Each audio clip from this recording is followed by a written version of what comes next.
নমস্কাৰ Assam competitive exam চেনেলটোলৈ আপোনালোক সকলোকে স্বাগতম জনাইছোঁ মই নীলাক্ষী ডেকাই আশা কৰোঁ আপোনালোকে ভালে কুশলে আছে পৰীক্ষাবোৰৰ প্ৰিপাৰেচন খুব ভালদৰে কৰি আছে চাগে আপোনালোকে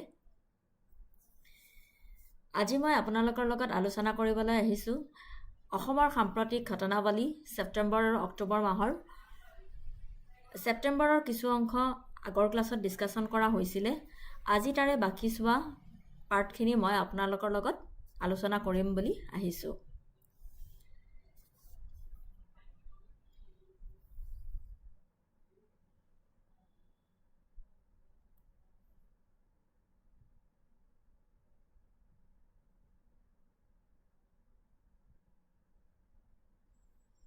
We always start the class with a beautiful quote.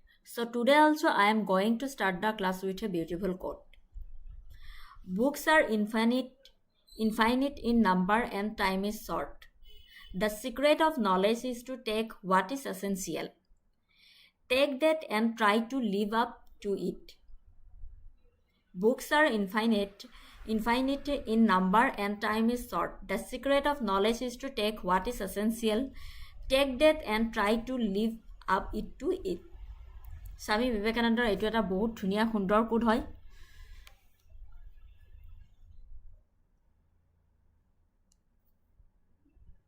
With an overwhelming amount of information available and limited time, one should focus on the most important and valuable knowledge.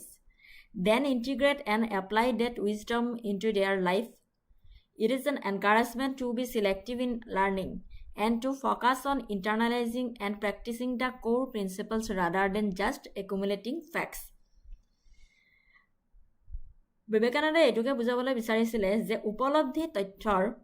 উপলব্ধ তথ্যৰ অতিশয় পৰিমাণ আৰু সীমিত সময়ৰ সৈতে কোনোবাই আটাইতকৈ গুৰুত্বপূৰ্ণ আৰু মূল্যৱান জ্ঞানৰ ওপৰত গুৰুত্ব দিব লাগে তাৰ পিছত সেই জ্ঞানক তেওঁলোকৰ জীৱনত একত্ৰিত আৰু প্ৰয়োগ কৰিব লাগে একজেক্টলি শিক্ষণত নিৰ্বাচিত হ'বলৈ ই এক উৎসাহ আৰু কেৱল তথ্য জমা নকৰি মূল নীতিসমূহক আভ্যন্তৰীণ আৰু অনুশীলনত মনোনিৱেশ কৰা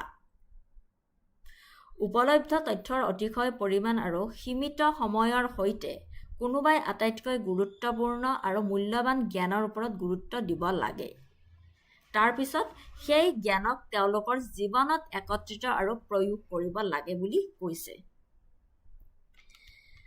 আৰু কোনোবাই যদি মোৰ চেনেলটো আজি নতুনকৈ চাইছে তেনেহ'লে অনুগ্ৰহ কৰি ছাবস্ক্ৰাইব কৰি দিব আৰু কাৰোবাৰ যদি কিবা সুধিব লগা থাকে তেনেহ'লে কমেণ্ট ছেকশ্যনত সুধিব পাৰে ঠিক আছে এতিয়া আজিৰ ক্লাছটোলৈ যাওঁ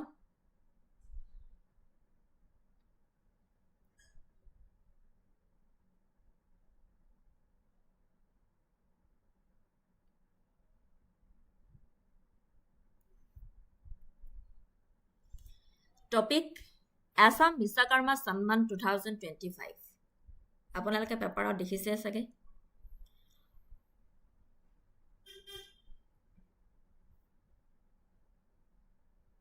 পঢ়িছে চাগে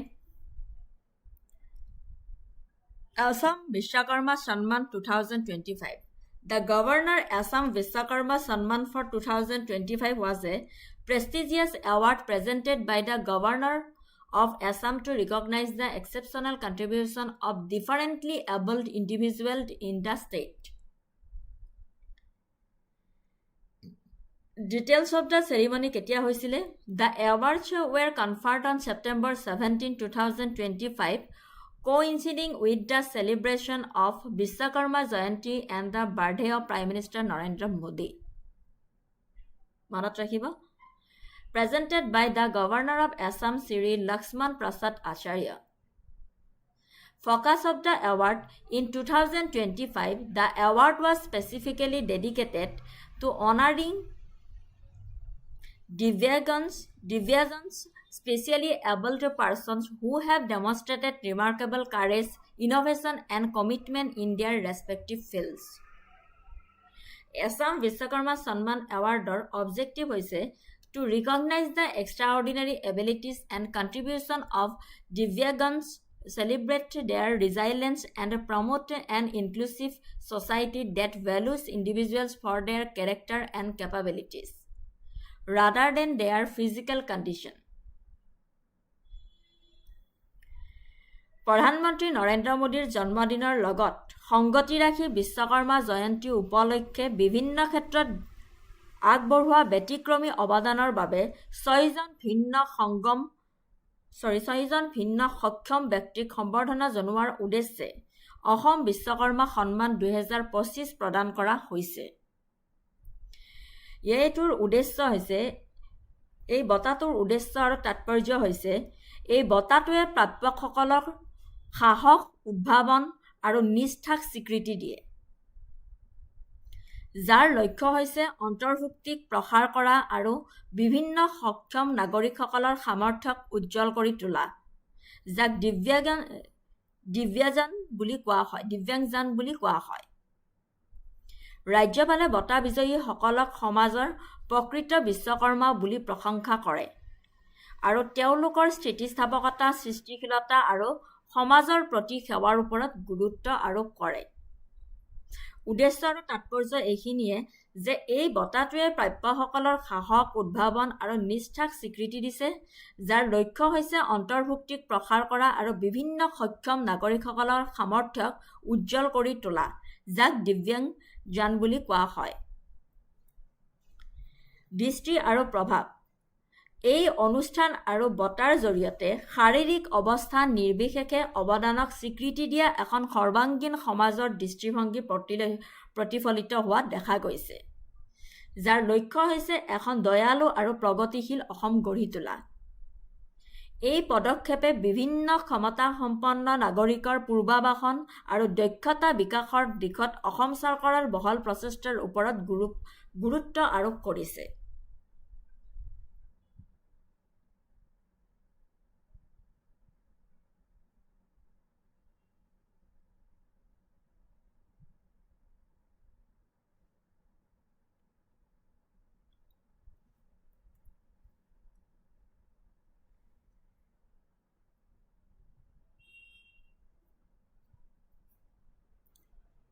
মুঠৰ ওপৰত ক'বলৈ গ'লে অসম বিশ্বকৰ্মা সন্মান 2025ত ভিন্ন সক্ষম সাফল্যৰ উদযাপন কৰা হয়, সামাজিক সৰ্বাংগীনতাৰ পোষকতা কৰা আৰু যিসকলৰ সাহস আৰু উদ্ভাৱনে ৰাজ্য আৰু জাতিৰ বাবে এক প্ৰেৰণাদায়ক নিদৰ্শন দাঙি ধৰে, তেওঁলোকক সন্মান জনায়। ঠিক আছে, অসম বিশ্বকৰ্মা সন্মান 2025ত ভিন্ন সক্ষম সাফল্যৰ উদযাপন কৰা হয়, সামাজিক আৰু সৰ্বাংগীনতাৰ পোষকতা কৰা আৰু যিসকলৰ সাহস আৰু উদ্ভাৱনে ৰাজ্য আৰু জাতিৰ বাবে এক প্ৰেৰণাদায়ক নিদৰ্শন দাঙি ধৰে, তেওঁলোকক সন্মান জনোৱা হয়।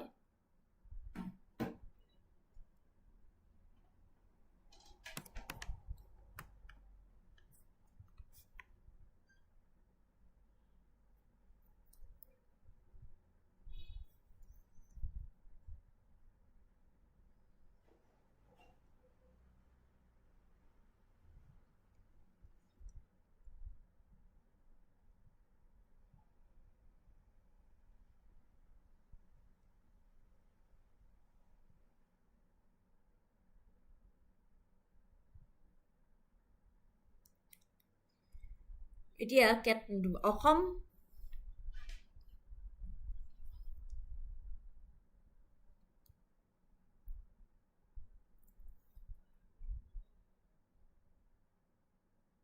বিশ্বকৰ্মা সন্মান 2025 চনত কোনে কোনে পাইছিলে? আৰ্ট এণ্ড কালচাৰত পাইছে মৌলিক ৰাভা, গোৱালপাৰা ডিষ্ট্ৰিক্টৰ। কণ্ট্ৰিবিউশ্যন হৈছে visually impaired teacher, honored for preserving Assamese musical traditions through his music school. Literature and Educationত পাইছে নিবেদিতা ঘোষ, ডিষ্ট্ৰিক্ট ক'ৰ হয়? Karbi Anglong. 100% visually impaired educator and motivational speaker, recognized for her inspirational work. Science, Engineering, Medicine and Environmentত পাইছে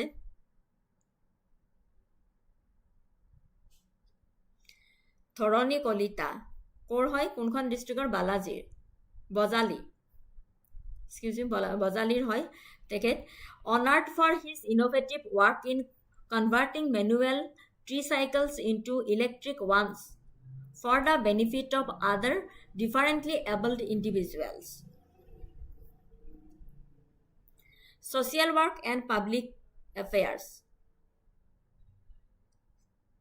তাতে পাইছে আপোনাৰ ৰাকেশ বণিক নগাঁৱৰ হয়, recognized for his efforts including 2500 kilometer journey to raise awareness and support for Assam's flood victims.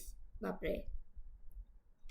Recognized for his efforts including a 2500 kilometer journey to raise awareness and support for Assam's flood victims. Sportsot paise Abhishek Gogoi, Kamrup Metro hoy, para-athlete honored for his achievements including medals at the Special Olympics and national level competitions.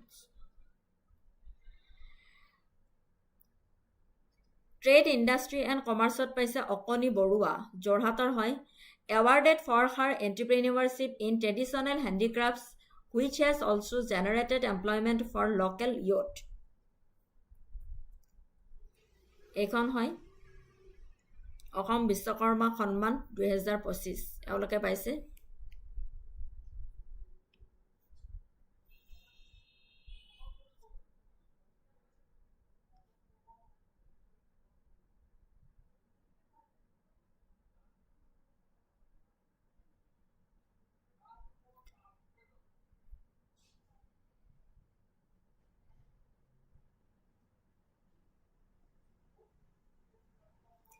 Background and significance. Origin. The Governor Assam Vishwakarma Samman is one of the K-welfare schemes and initiatives launched by the Raj Bhavan Assam aimed at the holistic development and recognition of the stage talent.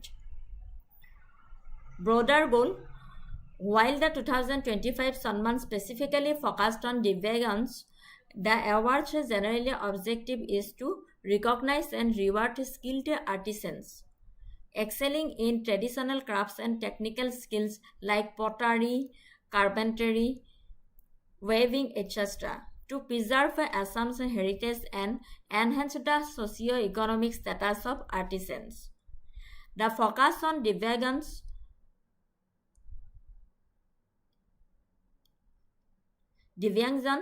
achievers highlights the governor's inclusive vision.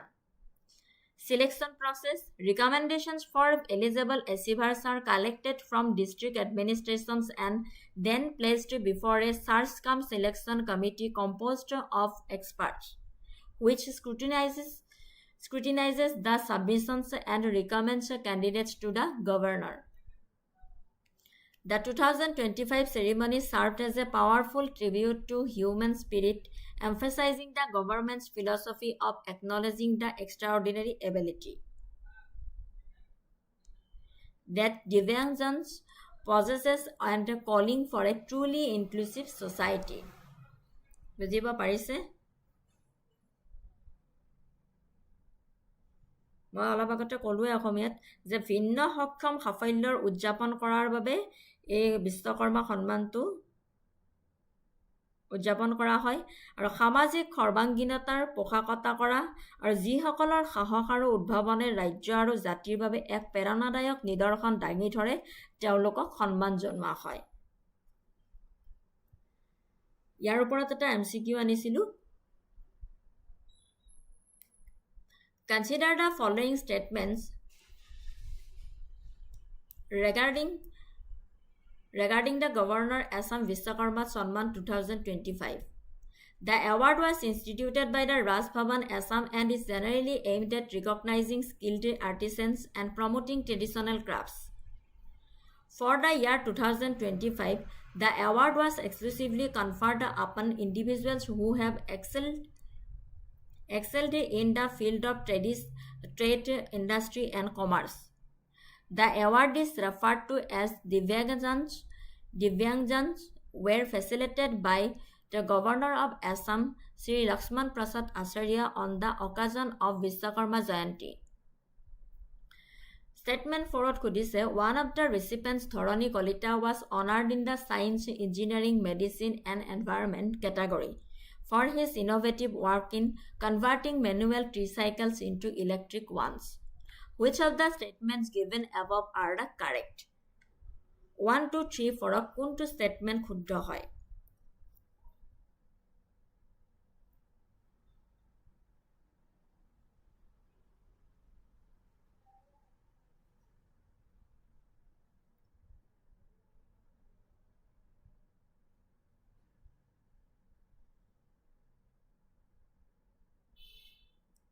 Correct answer to whole option B 1, 3 and 4 statement correct. Statement 1 to correct hoy. This is the primary and long-term objectives of the Governor Assam Vishwakarma Samman initiative as one of the key schemes of the Raj Bhavan.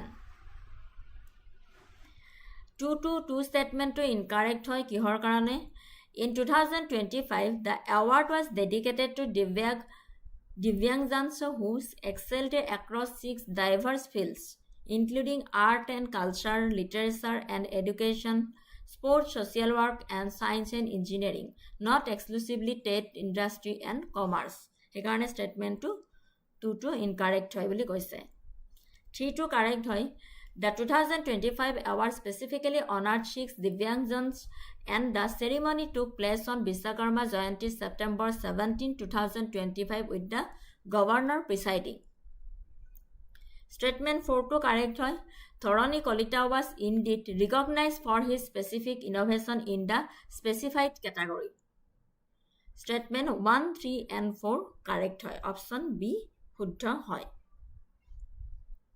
Then next topic to goisu. Resilient Assam Climate and Community Green Mission. Second topic to hoise Resilient Assam Climate and Community Green Mission.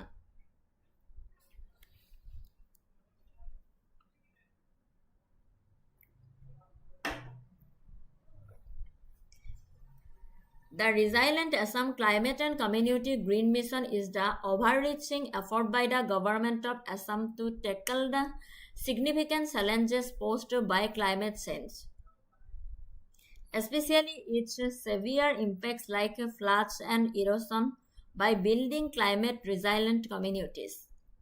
The philosophy centers on integrating scientific and traditional knowledge with community-led action to ensure sustainable development.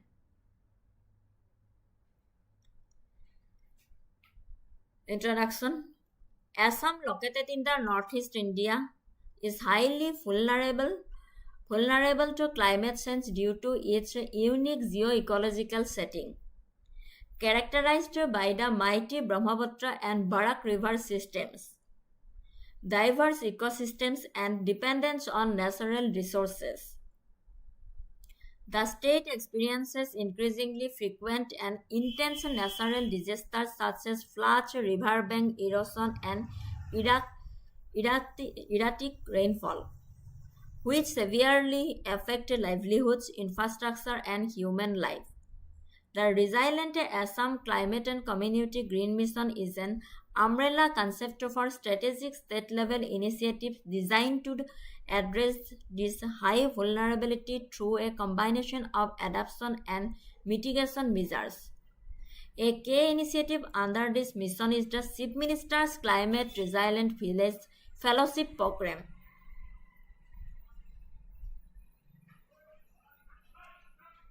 মনত ৰাখিব এইটো Chief Minister's Climate Resilient Village Fellowship Program.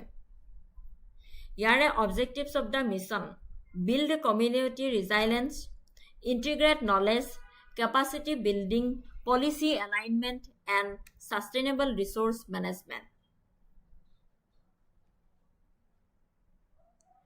Importance of the mission. Mission to importance is high vulnerability, protecting livelihoods, sustainable development, community ownership.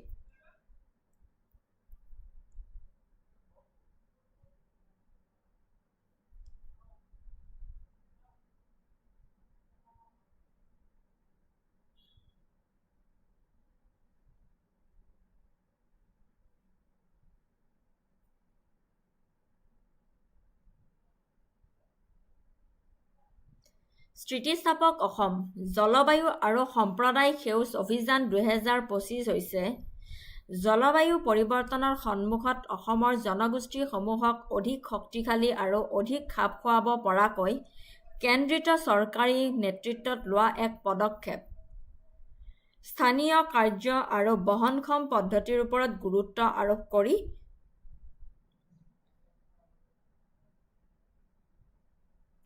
আৰোপ কৰিছে। বুজিছেনে? স্থিতিস্থাপক অসম জলবায়ু আৰু সম্প্ৰদায় সেউজ অভিযান 2025 হৈছে জলবায়ু পৰিৱৰ্তনৰ সন্মুখত অসমৰ জনগোষ্ঠীসমূহক অধিক শক্তিশালী আৰু অধিক খাপ খুৱাব পৰাকৈ কেন্দ্ৰিত চৰকাৰী নেতৃত্বত লোৱা এক পদক্ষেপ। স্থানীয় কাৰ্য আৰু বহনক্ষম পদ্ধতিৰ ওপৰত গুৰুত্ব আৰোপ কৰিছে। ইয়াৰে মূল মিছন আৰু কাৰ্যকলাপ হৈছে এই জলবায়ু আৰু সম্প্ৰদায় সেউজ অভিযান 2025। এই অভিযানে বিজ্ঞান প্ৰযুক্তি আৰু সম্প্ৰদায়ৰ অংশগ্ৰহণৰ জৰিয়তে স্থিতিস্থাপকতা গঢ়ি তুলি গ্ৰাম্য গাঁওসমূহক লক্ষ্য কৰি লৈছে। বিশেষকৈ বানপানী আৰু অস্বাভাৱিক বতৰৰ প্ৰতি দুৰ্বল গাঁওসমূহক লক্ষ্য কৰি লৈছে। ইয়াতে আপোনাৰ স্নাতকোত্তৰ বিজ্ঞান আৰু অভিযান্ত্ৰিক ছাত্ৰ ছাত্ৰীসকলক জলবায়ু ফেলো হিচাপে নিয়োগ কৰা হৈছে, যিসকলে ব্যৱহাৰিক জলবায়ু সমাধানৰ বাবে বৈজ্ঞানিক উদ্ভাৱন আৰু পৰম্পৰাগত জ্ঞান একত্ৰিত কৰিবলৈ গাঁৱৰ লোকসকলৰ সৈতে সহযোগিতা কৰে। ইয়াতে এই মিছনটোত স্নাতকোত্তৰ বিজ্ঞান আৰু অভিযান্ত্ৰিক ছাত্ৰ ছাত্ৰীসকলক জলবায়ু ফেলো হিচাপে নিয়োগ কৰিছে, আৰু যিসকলে ব্যৱহাৰিক জলবায়ু সমাধানৰ বাবে বৈজ্ঞানিক উদ্ভাৱন আৰু পৰম্পৰাগত জ্ঞান একত্ৰিত কৰিবলৈ গাঁৱৰ লোকসকলৰ সৈতে সহযোগিতা কৰিছে। এই মিছনটোৰ মূল বৈশিষ্ট্য আৰু লক্ষ্য হৈছে যে স্থানীয় লোকসকলক জলবায়ুৰ অভিযোজনত সক্ৰিয় ভূমিকা ল'বলৈ শক্তিশালী কৰি তোলা, অন্তৰ্ভুক্তি আৰু লিংগ সমতাৰ ওপৰত গুৰুত্ব আৰোপ কৰা, ভূমিৰ ওপৰত হস্তক্ষেপ, প্ৰকল্পসমূহৰ ভিতৰত বৰষুণৰ পানী সংগ্ৰহ, পানী পৰিশোধন, বহনক্ষম আৱৰ্জনা ব্যৱস্থাপনা আৰু জীৱিকাৰ বৈচিত্ৰ্যৰ প্ৰশিক্ষণ আদি অন্তৰ্ভুক্ত। সেউজ বাজেট অসমে ৰাজ্যৰ নীতিত সেউজ বাজেট ৰূপায়ণ কৰিছে আৰু জলবায়ু অভিযোজনৰ পুঁজি অনুসৰণ কৰিছে আৰু দুৰ্যোগৰ বিপদ হ্ৰাসক বাৰ্ষিক পৰিকল্পনাৰ সৈতে একত্ৰিত কৰি তুলিছে। সজাগতা আৰু শিক্ষা জলবায়ু বিপদ আৰু সমাধানৰ বিষয়ে জ্ঞান বৃদ্ধিৰ বাবে গাঁওসমূহত সজাগতা অভিযান আৰু শিক্ষামূলক কৰ্মশালা অনুষ্ঠিত কৰা হয়। পুনৰ বনানীকৰণ আৰু পুনৰ উদ্ধাৰ বৃহৎ পৰিসৰৰ বৃক্ষাৰোপণৰ পদক্ষেপে সমগ্ৰ অসমতে পৰিৱেশ স্বাস্থ্য আৰু জৈৱ বৈচিত্ৰ্যক সহায় কৰিছে, যেনে গ্ৰীণ বডোলেণ্ড মিছন আৰু চেষ্টা গ্ৰীণ মিলিয়ন অভিযান।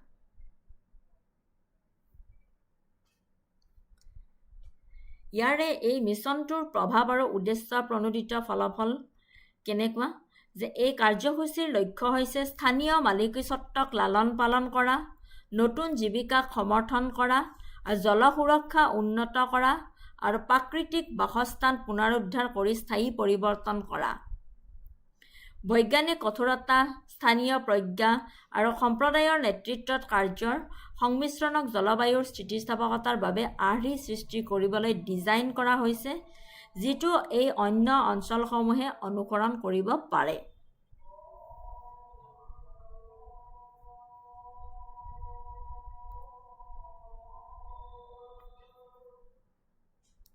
Challenges: physical and financial constraints, institutional bottlenecks, low adaptive capacity, limited public awareness, climate migration. Government initiative government কি পদক্ষেপ লৈছে? State action plan on climate change, তেওঁলোকে পদক্ষেপ লৈছে a strategic document that provides a roadmap for mitigation and adaptation across key sectors like water, health, agriculture and forestry. Next লৈছে Assam Climate Change Management Society. তেওঁলোকে কেনেকুৱা ধৰণৰ পদক্ষেপ লৈছে a dedicated special purpose vehicle established to facilitate and coordinate the implementation of SAPCC. Third point is the Chief Minister's Climate Resilient Village Fellowship Program.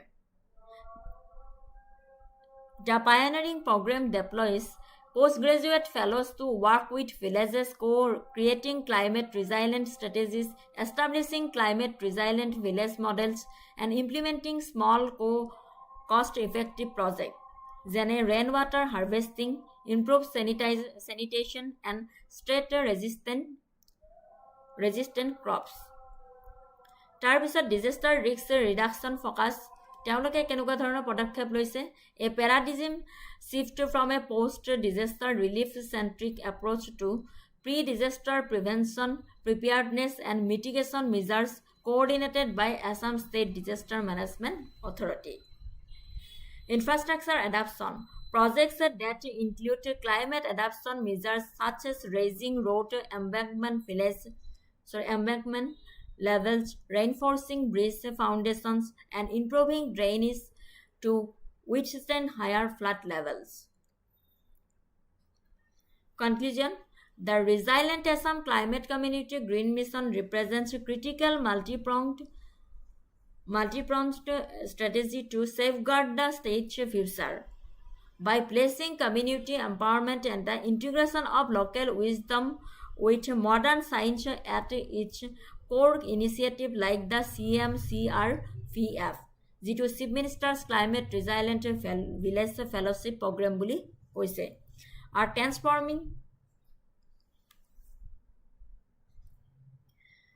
transforming vulnerable villages into models of climate resilience. While significant challenges related to the scale of the crisis and financial constraints persist, the mission provides a hopeful path forward, emphasizing that resilience in the face of climate change is best achieved through collaboration, innovation, and strong local ownership.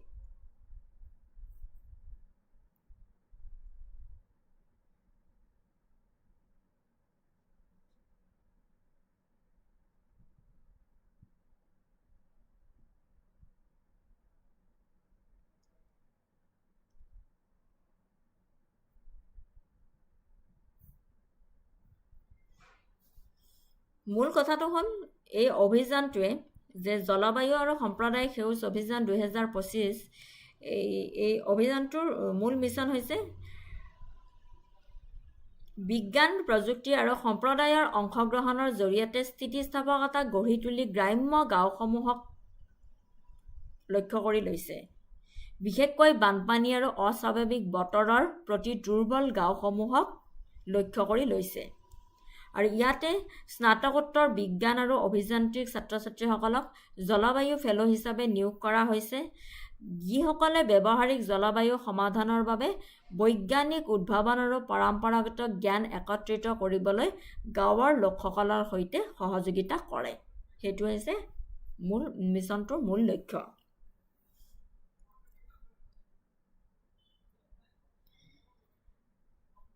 Consider দা মই প্ৰতিটো টপিকৰ পিছত এটা MCQ আনুমে so এইটো টপিকৰ এইটো question আছিলে consider the following statements regarding the key objectives and components of the resilient Assam climate and community green mission statement 1ত খুদিছে A mission primarily focuses on large-scale structural mitigation measures like river dredging and embankment construction, delegating community-based adoption entirely to NGOs.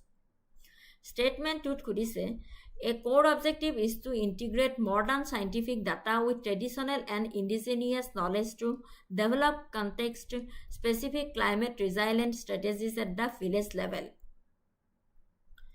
Third number statement could say, the Chief Minister's Climate Resilient Village Fellowship Program is a key initiative under the mission aiming to empower youth to co-create climate solutions in rural communities.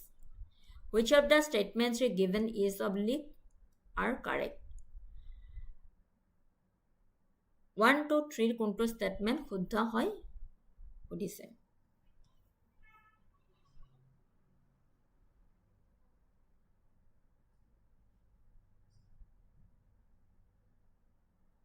Correct answer hall option B. Statement 2 and 3 to শুদ্ধ হয় 1 to incorrect হয় While structural mitigation like dredging and embankment is a part of Assam's overall flood management strategy, the Resilient Assam Climate and Community Green Mission emphasizes a paradigm shift toward community-based adoption and non-structural measures. The mission actively involves communities rather than delegating the entire responsibility to NGOs, a point highlighted by the success of the CMCR-VF, Chief Minister's Climate Resilient Village Fellowship Program.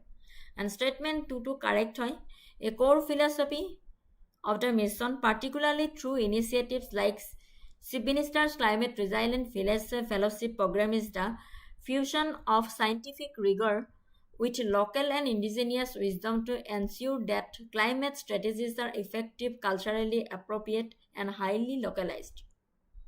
3 to correct hoy The CMCR-VF is a flagship initiative of the mission, directly engaging postgraduate students to work with and empower local communities to build resilience. Statement 2 and 3 to correct hoy option B correct.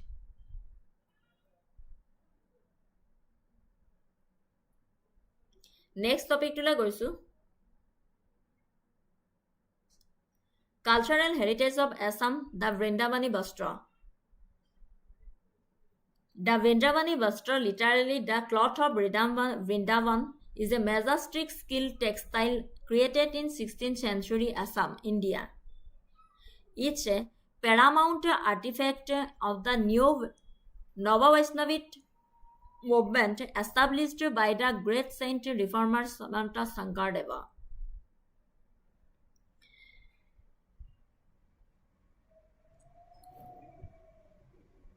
বৃন্দাবনী বস্ত্ৰ হৈছে অসমীয়া সংস্কৃতি আৰু আধ্যাত্মিকতাত গভীৰভাৱে শিপাই থকা 16শ শতিকাৰ এক প্ৰখ্যাত ৰেচম বস্ত্ৰ শ্ৰীমন্ত শংকৰদেৱৰ নিৰ্দেশনাত কোচ ৰজা নৰনাৰায়ণৰ বাবে সৃষ্টি বুজিছে বৃন্দাবনী বস্ত্ৰ হৈছে অসমীয়া সংস্কৃতি আৰু আধ্যাত্মিকতাত গভীৰভাৱে শিপাই থকা 16শ শতিকাৰ এক প্ৰখ্যাত ৰেচম বস্ত্ৰ শ্ৰীমন্ত শংকৰদেৱৰ নিৰ্দেশনাত কোচ ৰজা নৰনাৰায়ণৰ বাবে সৃষ্টি কৰা হৈছিল এই বিখত বস্ত্ৰশিল্পত ভগৱান শ্ৰীকৃষ্ণৰ জীৱনৰ প্ৰাণৱন্ত দৃশ্য বিশেষকৈ বৃন্দাবনীত তেওঁৰ চঞ্চল আৰু ঐশ্বৰিক খণ্ডসমূহ চিত্ৰিত কৰা হৈছে যিয়ে অসমীয়া নৱবৈষ্ণৱ ধৰ্মৰ দৃষ্টিগত প্ৰকাশ হিচাপে কাম কৰে ঐতিহাসিক আৰু ধৰ্মীয় গুৰুত্ব শংকৰদেৱৰ ভক্তি আন্দোলনৰ শিক্ষা অসমত প্ৰসাৰিত কৰি শিল্প ধৰ্মপূজাৰ মিশ্ৰণে কৰা প্ৰচেষ্টাৰ অংশ হিচাপে বৃন্দাবনী বস্ত্ৰ বোৱা হৈছিল ইয়াত উচ্চমানৰ ৰেচমৰ জটিল মটিভ আৰু পদৰ বৈশিষ্ট্য আছে ইয়াত দৰ্শকৰ ভক্তি আৰু আধ্যাত্মিক জ্ঞান প্ৰদান কৰা হৈছে টুকুৰাটো কেৱল সজ্জাৰ দৰে নহয় ই আচাৰ ব্যৱহাৰ আৰু সমাৱেশৰ সময়ত ধৰ্মীয় সামগ্ৰী হিচাপে কাম কৰিছিল বিশ্বাস ঐক্য আৰু শিল্পৰ মূল্যবোধক আগুৱাই লৈ গৈছিল কলাত্মক বৈশিষ্ট্য এই বস্ত্ৰশিল্পটো ইয়াৰ জটিল লাম্পাছ কৌশল আৰু ভাগৱত পুৰাণৰ কাহিনীসমূহৰ বিশদ উপস্থাপনৰ বাবে স্বীকৃতি লাভ কৰিছে বিশেষকৈ কৃষ্ণৰ শৈশৱ আৰু পৌৰাণিক কৃতিত্বৰ কাহিনীৰ বাবে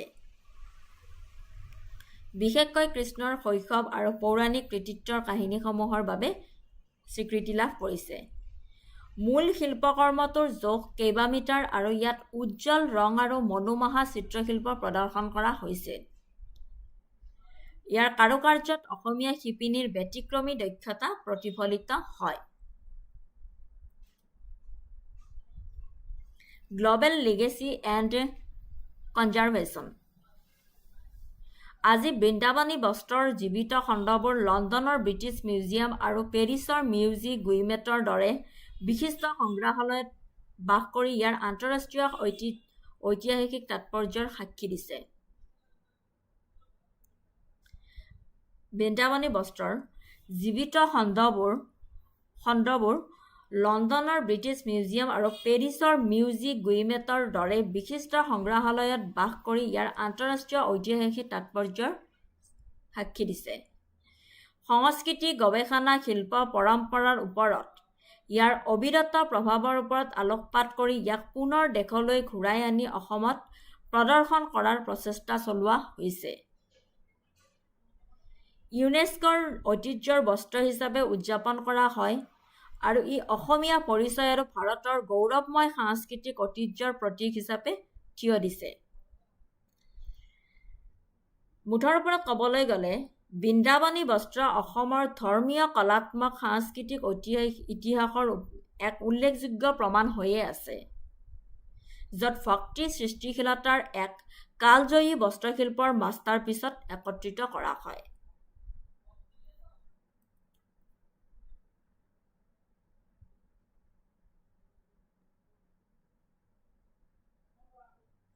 এইখিনি ক'লোৱে যে special museum and preservation efforts. The Vrindavani Vastra is currently dispersed with major pieces or fragments held in museums around the world, including British Museum in London, the Musée Guimet in Paris, and the Los Angeles Country Museum of Art. A major development in its preservation and exhibition is related to the loan of the largest surviving piece from the British Museum to Assam. New state-of-the-art museum in Assam, international standards and institutional support. Challenges of preservation and exhibition. Fragility of silk textile, meeting international standards, sovereignty guarantee, and dispersed fragments.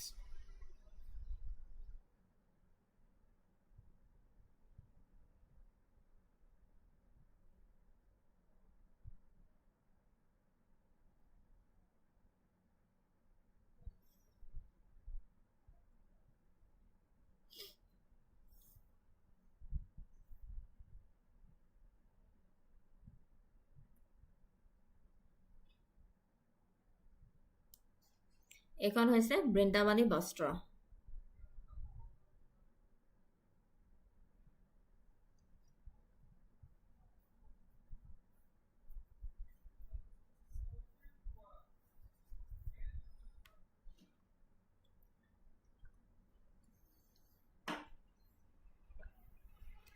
বৃন্দাবনী বস্ত্ৰত বৈকুণ্ঠৰ 7 পদৰ ওপৰত বৰ্ণনা কৰা হৈছে, কিন্তু এই 7 পদ কি আছিলে মই পাহৰিলোঁ, পঢ়িছিলোঁ, কেতিয়াবা বুজাই দিম।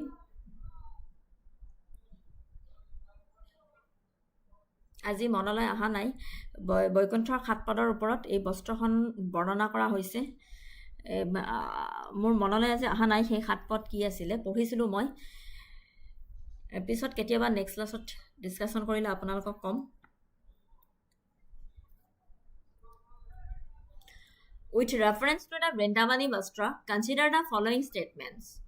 It is a 16th century silk textile woven under the guidance of Srimanta Sankardeva. Statement 2 kudise the textile primarily depicts scenes from the Ramayana along with verses from the Kirtana Ghosa. Third statement that kudise the largest surviving piece is currently housed in the British Museum, London. Which of the statements given above are correct? শুদ্ধটো হৈছে option B, statement 1 and 3. statement 1 to correct হয়। The Vrindavani Vastra is আমি পঢ়িলোঁ magnificent 16th century silk textile woven in Assam under the guidance of the great Vaishnava saint and reformer Srimanta Sankardeva. It was commissioned by the coach King Naranarayana. Statement 2 incorrect হয়। The textile primarily depicts scenes from the life and divine pastimes of Lord Krishna in Vrindavana, along with the 10 incarnations of Vishnu. It also includes devotional verses, sometimes from Shankardeva's drama Kaliyadaman, not the Kirtan Ghosa. Third statement to correct hoy. The largest and most famous surviving piece of the Vrindavani Vastra is indeed housed in the British Museum, London. It measures about 9.37 meters in length and is composed of several strips stitched together. মনত ৰাখিব এইটো 9.37 meters in length.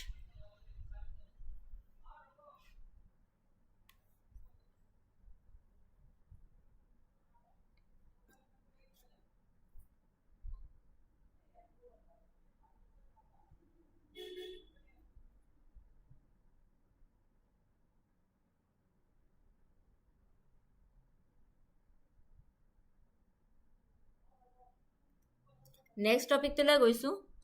India's first vulture conservation portal launched in Assam, the Vulture Network. India's first vulture conservation portal launched in Assam, the Vulture Network. India's first of its kind online portal dedicated to vulture conservation named the Vulture Network was launched in Assam on September 2, 2025, coinciding with International Vulture Awareness Day. This initiative marks a significant step towards leveraging digital technology for wildlife conservation in the country. Here are key details and objectives. Portal name hoise the Vulture Network cloud-based platform. Launch date hoise September 2nd, 2025, International Vulture Awareness Day. সেইদিনাখনে ঘোষণা কৰিছিলে lunch date উদ্বোধন কৰিছিলে developers and কলাবৰেশ্যন We Foundation India, Assam-based foundation in collaboration with Guwahati University's Department of Zoology. Partners hoise Assam Bird Monitoring Network, Lhasa Foundation, Suraksha Samiti, and individual researchers and conservationists. Primary objective is to serve as a comprehensive knowledge hub and outreach tool to boost awareness, research, and collaborative conservation efforts for endangered vulture species in India. Primary objective to serve as a comprehensive knowledge hub and outreach tool to boost awareness, research, and collaborative conservation efforts for endangered vulture species in India. Major features and significance. Features board hoise knowledge dissemination, awareness and outreach, network platform, researchers and scientists, conservationists and NGOs. Students and academians, local communities and policymakers, citizen science support, addressing threats, carcass poisoning from toxic food sources, the use of harmful veterinary drugs like diclofenac, habitat loss and negative social perceptions. 2025 চনৰ 2 ছেপ্টেম্বৰত আন্তঃৰাষ্ট্ৰীয় শগুন সজাগতা দিৱসৰ লগত সংগতি ৰাখি ভাৰতৰ প্ৰথমটো শগুন সংৰক্ষণ পৰ্টেল দ্য ভালচাৰ নেটৱৰ্ক নামৰ পৰ্টেলটো অসমত মুকলি কৰা হয়। গুৱাহাটী বিশ্ববিদ্যালয়ৰ প্ৰাণীবিজ্ঞান বিভাগৰ সহযোগত অসমৰ ছাত্ৰ-ছাত্ৰী আৰু গৱেষকসকলে বিকশিত কৰা আৰু অন্যান্যৰ লগতে বি ফাউণ্ডেশ্যন ইণ্ডিয়াৰ সহযোগত বিকশিত কৰা দ্য ভালচাৰ নেটৱৰ্ক হৈছে ভাৰতত শগুন সংৰক্ষণৰ বাবে এক ব্যাপক জ্ঞানৰ কেন্দ্ৰ হিচাপে কাম কৰিবলৈ ডিজাইন কৰা এটা ক্লাউড ভিত্তিক মঞ্চ। ভাৰতত পোৱা 9টা শগুন প্ৰজাতিৰ বৈজ্ঞানিক তথ্য, ইয়াৰ সংৰক্ষণৰ অৱস্থা আৰু মৃতদেহৰ বিষক্ৰিয়া পশু চিকিৎসাৰ বাবে ডাইক্ল'ফেনাক ঔষধৰ ব্যৱহাৰ, বাসস্থান হেৰুওৱা আৰু নেতিবাচক সামাজিক ধাৰণা আদিৰ বিষয়ে বৈজ্ঞানিক তথ্য প্ৰদান কৰা হয়। ইয়াৰ লক্ষ্য হৈছে সজাগতা বৃদ্ধি কৰা, অভিযানৰ বাবে মুক্তভাৱে ডাউনলোড কৰিব পৰা আউটৰিচ সামগ্ৰী প্ৰদান কৰা আৰু শগুন নিৰীক্ষণৰ বাবে নাগৰিক বিজ্ঞানৰ পদক্ষেপসমূহক সমৰ্থন কৰা। তৃণমূল পৰ্যায়ৰ জনগোষ্ঠীক ফলপ্ৰসূভাৱে জড়িত কৰিবলৈ অসমীয়াৰ পৰা আৰম্ভ কৰি স্থানীয় ভাষাত সম্পদ ভাগ কৰা হয়। শগুন নেটৱৰ্কে সমগ্ৰ ভাৰতৰ সংৰক্ষণবিদ, বিশেষজ্ঞ আৰু স্থানীয় জনসংখ্যাক একত্ৰিত কৰি শগুনৰ জনসংখ্যাৰ ভয়াৱহ হ্ৰাসৰ বিৰুদ্ধে যুঁজিবলৈ চেষ্টা কৰিছে। বিশেষভাৱে স্লেণ্ডাৰ বিল্ড ভালচাৰৰ দৰে জটিলভাৱে বিপন্ন প্ৰজাতিৰ ওপৰত গুৰুত্ব আৰোপ কৰিছে, য'ত মাত্ৰ প্ৰায় 800 পূৰ্ণবয়স্ক ব্যক্তি বাকী আছে। এই প্লেটফৰ্মে সম্প্ৰদায়ৰ অংশগ্ৰহণ, শিক্ষা আৰু নিৰাপদ খাদ্য ব্যৱস্থা সৃষ্টিৰ ওপৰত গুৰুত্ব আৰোপ কৰে, যাতে এই গুৰুত্বপূৰ্ণ ভেঁকুৰবোৰক সংৰক্ষণ কৰাত সহায় কৰে, যিয়ে মৃতদেহ পৰিষ্কাৰ কৰি আৰু ৰোগৰ প্ৰাদুৰ্ভাৱ ৰোধ কৰি পৰিৱেশগত ভূমিকা পালন কৰে। থুলমূলভাৱে ক'বলৈ গ'লে, দ্য ভালচাৰ নেটৱৰ্ক হৈছে অসমৰ এক অগ্ৰণী ডিজিটেল পদক্ষেপ যিয়ে বৈজ্ঞানিক জ্ঞানক একত্ৰিত কৰে, সম্প্ৰদায়ৰ সংযোগক লাভান্বিত কৰে আৰু ভাৰতৰ বিপন্ন শগুনক সুৰক্ষাৰ বাবে সমন্বিত সংৰক্ষণ প্ৰচেষ্টাক প্ৰসাৰিত কৰে। বুজি পাইছে? থুলমূলভাৱে ক'বলৈ গ'লে, দ্য ভালচাৰ নেটৱৰ্ক হৈছে অসমৰ এক অগ্ৰণী ডিজিটেল পদক্ষেপ যিয়ে বৈজ্ঞানিক জ্ঞানক একত্ৰিত কৰে, সম্প্ৰদায়ৰ সংযোগক লাভান্বিত কৰে আৰু ভাৰতৰ বিপন্ন শগুনক সুৰক্ষাৰ বাবে সমন্বিত সংৰক্ষণ প্ৰচেষ্টাক প্ৰসাৰিত কৰে। Focus on endangered species. The initiative places special emphasis on critically endangered species, particularly the slender-billed vulture, which has a drastically low number of mature individuals remaining in India. The launch of the vulture network is considered a crucial step that supports the goals of the Government of India's Action Plan for Vulture Conservation by centralizing information and fostering a collaborative community-driven approach to save these ecologically vital scavengers.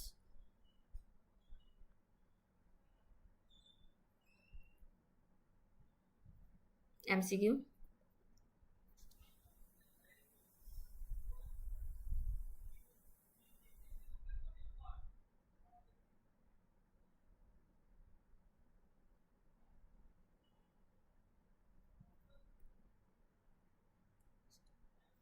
Consider the following statements regarding the Vulture Network, India's first ever online vulture conservation portal launched in Assam.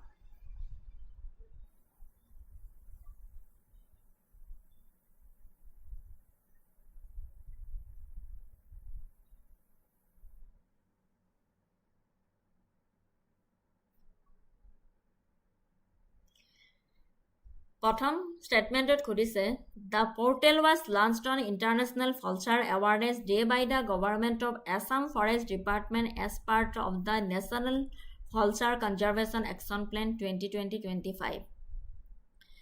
It is a cloud-based platform developed by We Foundation India in collaboration with Guwahati University's Department in Zoology. Third statement, a key feature of the portal is dissemination of scientific data and awareness materials in local languages starting with Assamese to reach the grassroots level. Statement 4 khudise, the platform focuses exclusively on the conservation of the oriental white-backed vulture and the red-headed vulture, the two most critically endangered species in the region. Which of the statements given above is oblique are correct?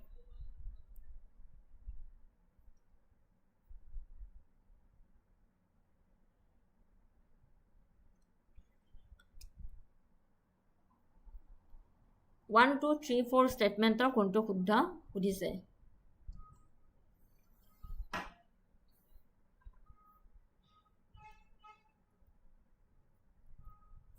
So correct answer to whole option B 2 and 3 statement second আৰু third to শুদ্ধ হয় ইয়াতে statement 1 to কিহৰ কাৰণে incorrect হয় মই explain কৰি দিছো 2 and 3 to কিহৰ কাৰণে correct হয় explain কৰি দিছো আপোনালোকে পঢ়ি চাব চালে বুজি পাব next moving to the next topic the Mizoram prohibition of beggary bill 2025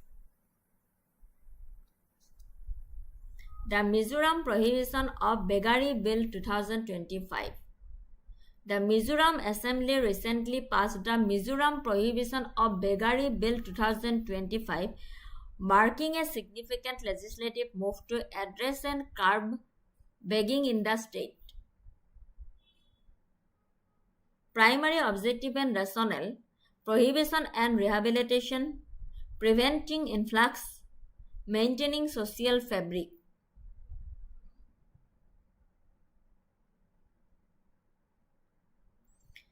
K provision ban on begging details dise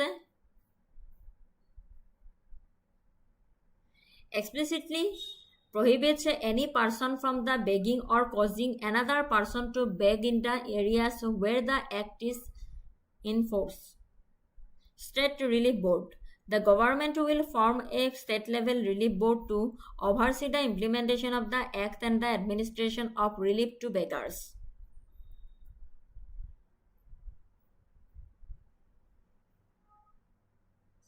Receiving centers. The Receive Board will set up the receiving centers for the temporary detention of beggars.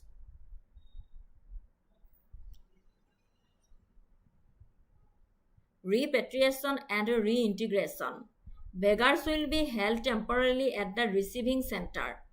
Non-local beggars are to be sent back to their native homes or states within 24 hours. For others, the focus is on rehabilitation and providing sustainable livelihood support. Exemptions. The bill defines a beggar but also includes exemptions such as collecting alms for religious cause, as sanctioned by custom, or collecting contributions for public institutions with permissions from the State Relief Board.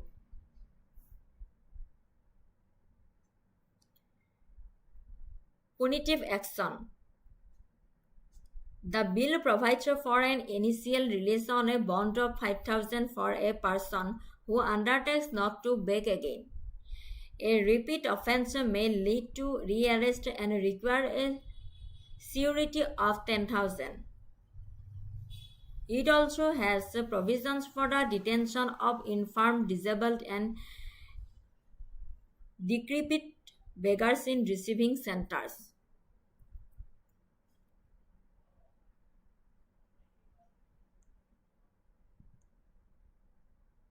Debate and opposition.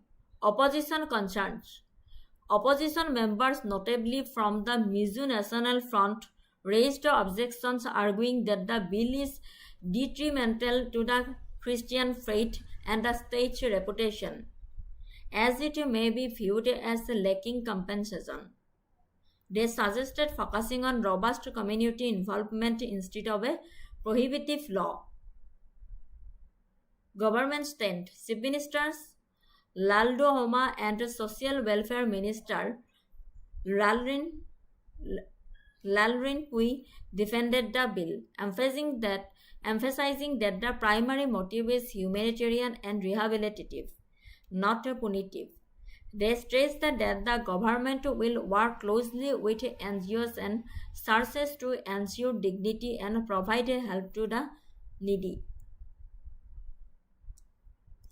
Mizoram বিধানসভাৰ পৰা গৃহীত মিজোৰাম শিক্ষা নিষেধাজ্ঞা বিধেয়ক 2025ৰ লক্ষ্য হৈছে ৰাজ্যত ভিক্ষাৰী নিষিদ্ধ কৰাৰ লগতে ভিক্ষাৰীক পুনৰ সংস্থাপনৰ ক্ষেত্ৰত গুৰুত্ব আৰোপ কৰা। বিধেয়কখনত ৰাজ্যিক পৰ্যায়ৰ সাহায্য বোৰ্ড গঠন আৰু ৰিচিভিং চেণ্টাৰ স্থাপনৰ ব্যৱস্থা কৰা হৈছে, য'ত ভিক্ষাৰীক হয় জীৱিকাৰ সুযোগেৰে পুনৰ সংস্থাপন কৰাৰ পূৰ্বে অস্থায়ীভাৱে ৰখা হ'ব, নহয় 24 ঘণ্টাৰ ভিতৰত তেওঁলোকৰ জন্মস্থানলৈ ঘূৰাই পঠিওৱা হ'ব। বুজিব পাৰিছে? মিজোৰামৰ বিধানসভাৰ পৰা গৃহীত মিজোৰাম ভিক্ষা নিষেধাজ্ঞা বিধেয়ক 2025ৰ লক্ষ্য হৈছে ৰাজ্যত ভিক্ষাৰী নিষিদ্ধ কৰাৰ লগতে ভিক্ষাৰীক পুনৰ সংস্থাপনৰ ক্ষেত্ৰত গুৰুত্ব আৰোপ কৰা। চাইৰাঙৰ পৰা চিমুই সংযোগী নতুন ৰেলপথ উদ্বোধন কৰাৰ পিছত ভিক্ষাৰীৰ সম্ভাৱ্য আগমনৰ উদ্বেগৰ বাবেই চৰকাৰে এই আইনখন প্ৰৱৰ্তন কৰিছিল বুলি কৈছে। এই আইনখন কেৱল নিষেধাজ্ঞা হিচাপেই নহয়, ভিক্ষাৰীসকলক পুনৰ মৰ্যাদা আৰু আত্মনিৰ্ভৰশীলতা লাভ কৰাত সহায় কৰিবলৈ সহায়ক কাঠামো হিচাপে ডিজাইন কৰা হৈছে। NGO, গীৰ্জা আৰু সমাজ কল্যাণ সংস্থাৰ সহযোগিতাৰ সৈতে।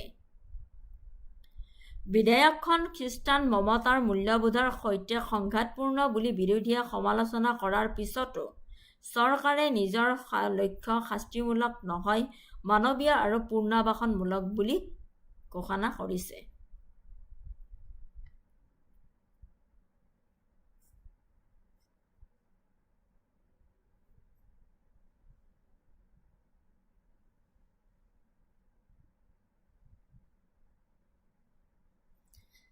Consider the following statements regarding Mizoram Prohibition Beggary Bill 2025. Its stated objective is solely to prohibit begging and not to provide for the rehabilitation of beggars. The passing of the bill was partly motivated by an apprehension of an influx of beggars following the operationalization of the Sairang-Simui railhead. It mandates the formation of a state-level relief board for the administration of the act. Which of the statements given above are correct?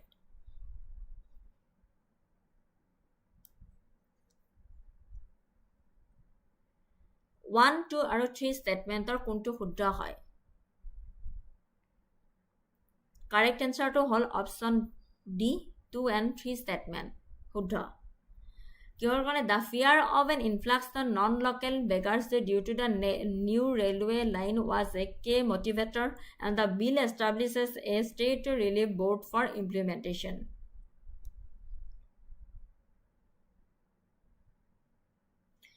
আৰু এটা question আনিছিলো, which of the following statements correctly reflects the provision for non-local beggars in the Mizoram Prohibition of Beggary Bill 2025? Which of the following statements correctly reflect the provision for non-local beggars in the Mizoram Prohibition of Beggary Bill 2025? They must be detained for a minimum 7 days for mandatory vocational training before repatriation. They are also absorbed into the state workforce immediately to curb unemployment. Statement sheet said the bill makes no distinction between local and non-local beggars in each provisions. Option D said they are to be sent back to their native homes or states within 24 hours of being kept at a receiving center. So correct answer to whole option D. They are to be sent back to their native homes or states within 24 hours of being kept at a receiving center.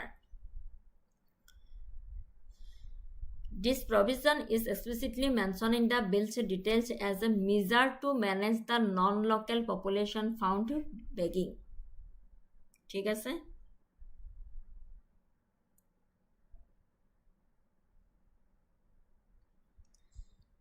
Moving to the next topic, exercise Youth Kaushal 3.0. A recent military drill conducted by the Indian Army in Arunachal Pradesh was exercise Youth Kaushal 3.0. This multi-zonal exercise was a significant display of India's commitment to modernizing its armed forces and ensuring high-level combat readiness in the challenging Eastern Himalayas.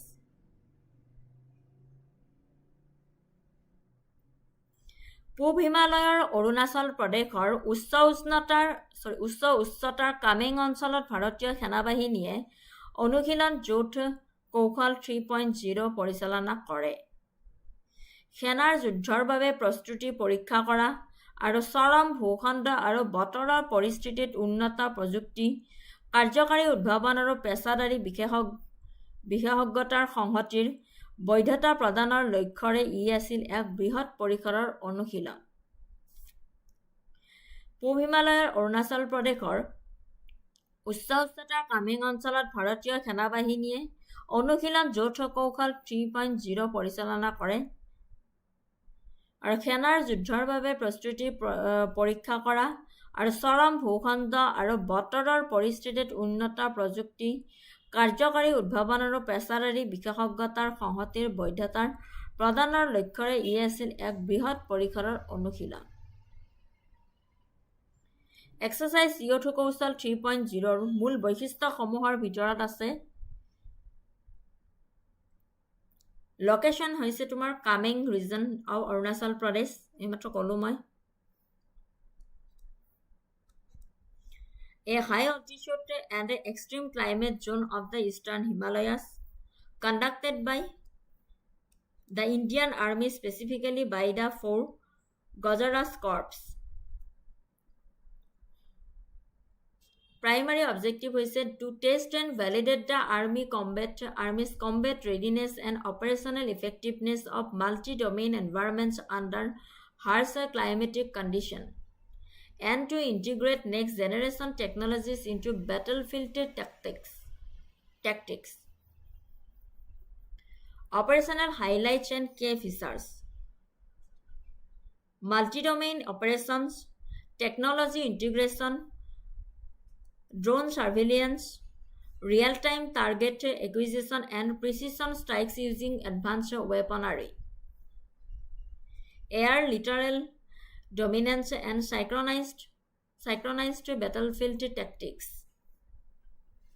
unmanned systems and artificial intelligence enabled operational concepts for better decision making. Operational depth of ASHNI platoons. Focus on Atmanirbhar Bharat. মূল বৈশিষ্ট্যসমূহৰ ভিতৰত আছে drone চোৱা চিতা কৰা, বাস্তৱ সময়ৰ লক্ষ্য অধিগ্ৰহণ আৰু নিখুঁত আক্ৰমণ আৰু বিমান শক্তিৰ আধিপত্য আৰু সমন্বিত যুদ্ধক্ষেত্ৰৰ কৌশলৰ সৈতে বহু ডমেইন অভিযান। ASHNI প্লাটুনৰ কাৰ্যকাৰী আত্মপ্ৰকাশ, যিবোৰ হৈছে পৰৱৰ্তী প্ৰজন্মৰ প্ৰযুক্তিৰ সৈতে প্ৰামাণিক পদাতিক কৌশলৰ সংমিশ্ৰণেৰে নিৰ্ণায়ক যুদ্ধক্ষেত্ৰৰ সুবিধা প্ৰদান কৰা নিৰ্দিষ্ট ড্ৰোন ইউনিট। ভাৰতৰ পৰিৱৰ্তনৰ দশকক প্ৰতিফলিত কৰা আৰু আত্মনিৰ্ভৰ ভাৰতৰ পদক্ষেপৰ অধীনত আত্মনিৰ্ভৰশীলতাক প্ৰসাৰ কৰা ভাৰতীয় নাগৰিক প্ৰতিৰক্ষা উদ্যোগৰ সক্ৰিয় জড়িততা, উচ্চতা, কঠোৰ জলবায়ুত কাম কৰাৰ ক্ষমতা, সেনাবাহিনীৰ বৈধতা আৰু মানৱবিহীন ব্যৱস্থা, নিখুঁত অস্ত্ৰ-শস্ত্ৰ আৰু আৰ্টিফিচিয়েল ইণ্টেলিজেন্স সক্ষম কাৰ্যকাৰী ধাৰণা আদি উদীয়মান প্ৰযুক্তিসমূহ একত্ৰিত কৰাৰ প্ৰতিশ্ৰুতি। এই অনুশীলনে ভাৰতীয় সেনাই ভৱিষ্যতৰ বাবে সাজু যুদ্ধত মনোনিৱেশন কৰা, আধুনিক প্ৰযুক্তি চালিত যুদ্ধৰ পৰিস্থিতিৰ সৈতে খাপ খুৱাই লোৱা, প্ৰত্যাহ্বানমূলক পৰিৱেশত ভাৰতৰ প্ৰতিৰক্ষা ক্ষমতাক শক্তিশালী কৰা আদি প্ৰদৰ্শন কৰা।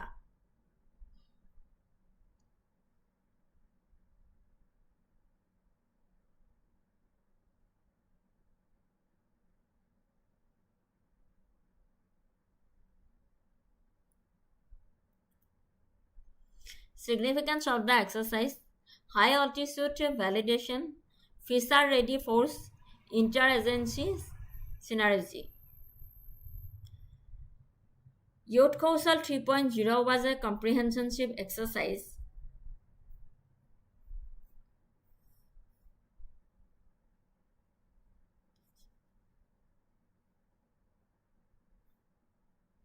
designed to project the Indian Army's modernized capabilities, technological ease, and unwavering readiness to secure the nation's frontiers, especially in the critical eastern sector.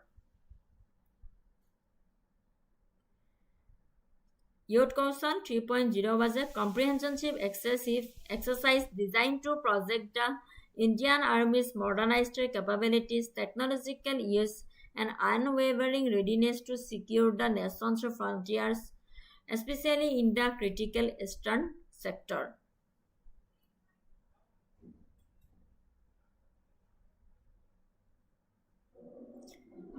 MCQ. Consider the following statements regarding the Indian Army's multi-zonal exercise Youth Council 3.0 recently conducting in Arunachal Pradesh. Statement 1 say the exercise was conducted in the Kameng region by the 4 Gujarat Corps to validate the combat readiness in high altitude, harsh climatic conditions. Statement 2 could say it showcased multi-domain operations and involved the active integration of the Indian civil defense industry, aligning with the Atmanirbhar Bharat vision. The ASHNI platoons newly raised units specializing in unmanned systems and precision weaponry made their operational debut during the drill. Which of the statements given above are correct?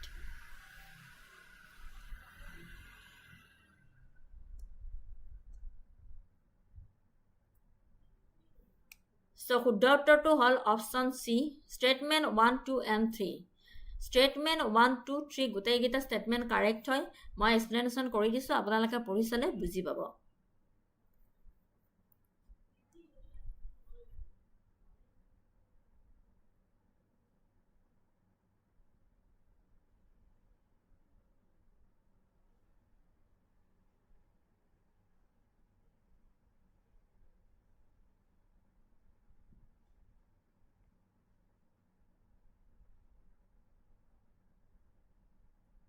Moving to the next topic.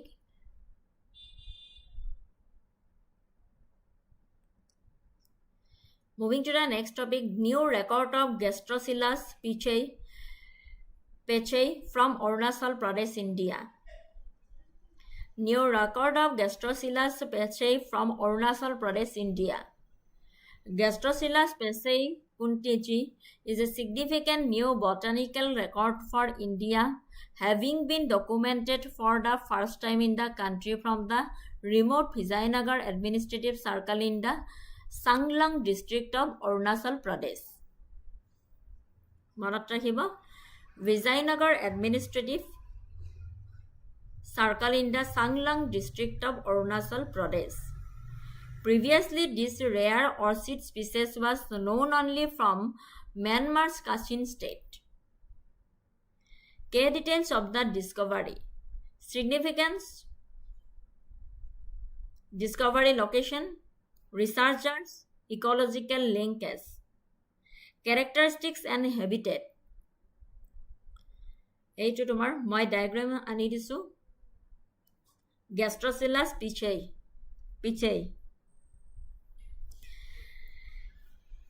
এইখন ফটোত আপোনালোকে গম পাব, এইটোকে কোৱা হৈছে Gastrocilus pechei।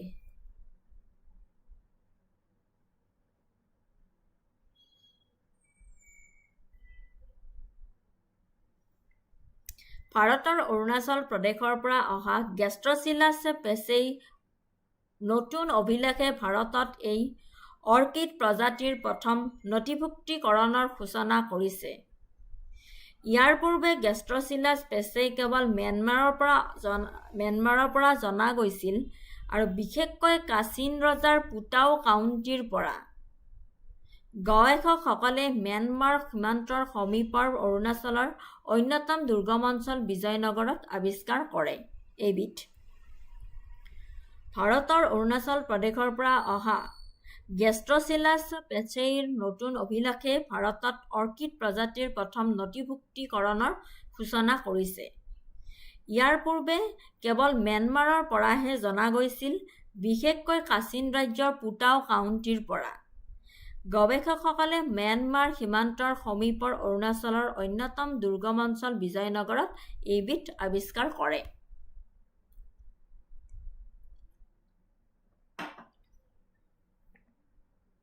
চিনাক্তকৰণৰ ভিত্তি আছিল সুকীয়া ৰূপগত বৈশিষ্ট্য, য'ত আছিল স্পেটুলেট, চেপাল আৰু পাহি।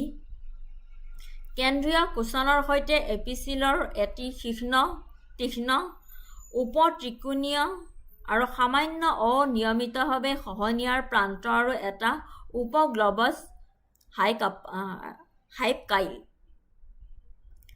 চিনাক্তকৰণৰ ভিত্তি আছিল সুকীয়া ৰূপগত বৈশিষ্ট্য, য'ত আছিল স্পেটুলেট, চেপাল আৰু পাহি।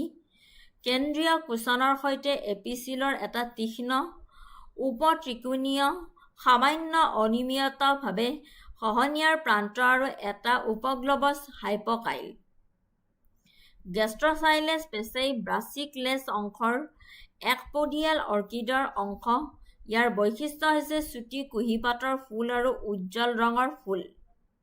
ই ছেপ্টেম্বৰৰ পৰা অক্টোবৰ মাহলৈকে ফুলে আৰু প্ৰায় 1200 মিটাৰ উচ্চতাত নদীৰ পাৰৰ ওচৰৰ আৰ্দ্ৰ চিৰসেউজ বৰ্ষাৰণ্যত সৰু গছত এপিফাইট হিচাপে গজে।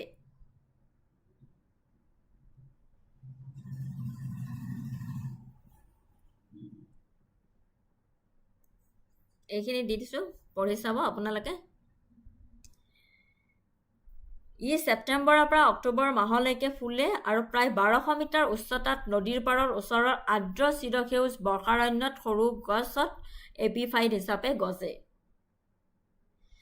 এই আৱিষ্কাৰৰ লগে লগে ভাৰতত লিপিবদ্ধ হোৱা গেষ্ট্ৰচিলাছ প্ৰজাতিৰ সংখ্যা 23টালৈ বৃদ্ধি পাইছে আৰু ইয়াৰে 16টা অৰুণাচল প্ৰদেশে আতিথ্য প্ৰদান কৰি ভাৰতৰ অৰ্কিড ষ্টেট বা অৰ্কিড পেৰাডাইজ হিচাপে ইয়াৰ মৰ্যাদা আৰু অধিক শক্তিশালী কৰিছে। এই তথ্যই অৰুণাচল প্ৰদেশ আৰু ম্যানমাৰৰ মাজত ফুলৰ সম্পৰ্কক উজ্জ্বল কৰি তুলিছে আৰু এই অৰ্কিডবোৰ য'ত ফুলি উঠা ভংগুৰ পৰিৱেশ তন্ত্ৰসমূহ সংৰক্ষণ কৰাৰ গুৰুত্বৰ ওপৰত আলোকপাত কৰিছে। জড়িত বিশিষ্ট গৱেষকসকলৰ ভিতৰত বিনয় কুমাৰ চাহানী, মিনুম পাৰ্টিন আৰু খ্যানজিৎ গগৈ। তেওঁলোকৰ এই তথ্যসমূহ আন্তঃৰাষ্ট্ৰীয় আলোচনী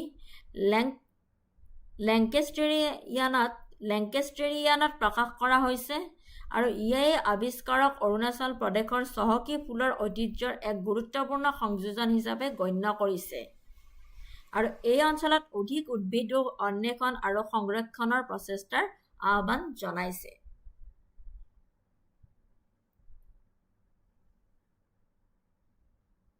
এইটো এইমাত্ৰ কৈ দিলোঁ। Context of the genus of Gastrocilus in India.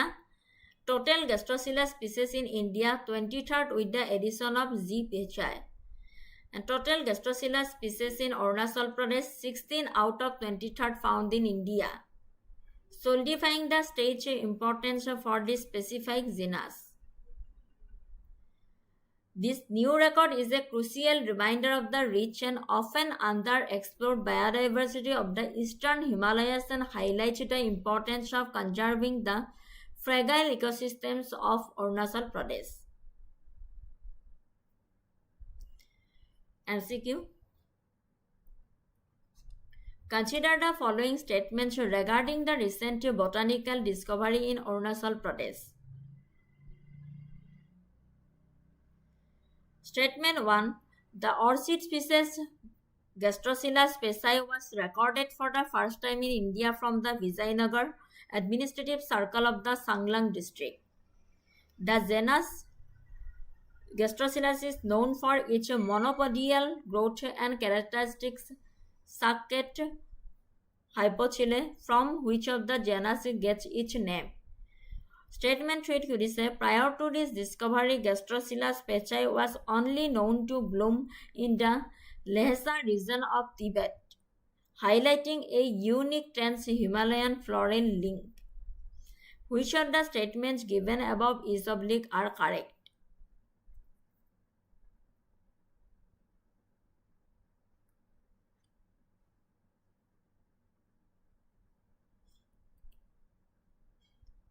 One and two, statement 2. Correct হয়, অপশ্যন এ কাৰেক্ট হয়, ষ্টেটমেণ্ট 1 and 2 কাৰেক্ট হয় আৰু and 3 ইনকাৰেক্ট হয়। মই এক্সপ্লেনেশ্যন কৰি দিছোঁ, আপোনালোকে পঢ়ি চালে বুজি পাবনে বুজি?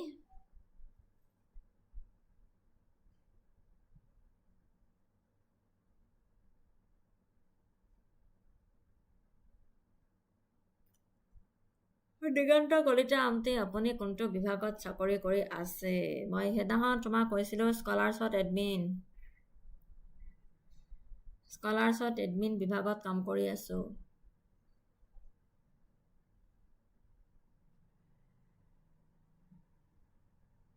দিগন্ত অনলাইন আছা যদি শুনিছা?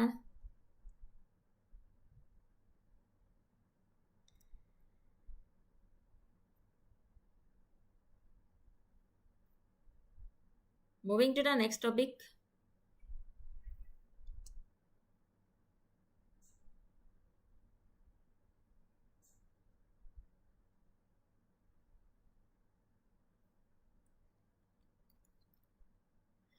Moving to the next topic, discovery of a new bent-toed gecko species, Cyrrodactylus banaraxa from Assam, India. Discovery of a new bent-toed gecko species, Cyrrodactylus banaraxa from Assam, India. A new species of bent-toed gecko formerly named Cyrrodactylus banaraxa has been discovered in the mountain forest of Dima Hasao district of Assam.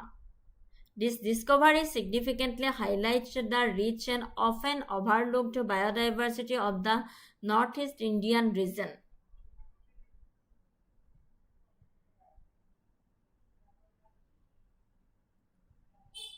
Key details of Cyrrodactylus banaraxa.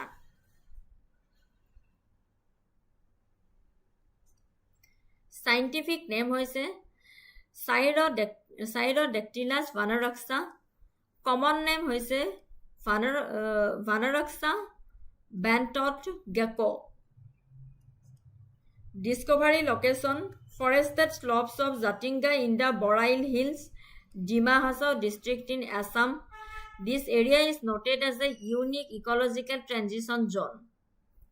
Etymology, name origin. This species name banaraxa is derived from the Sanskrit words vana forest and rakshaka protector oblique guardian.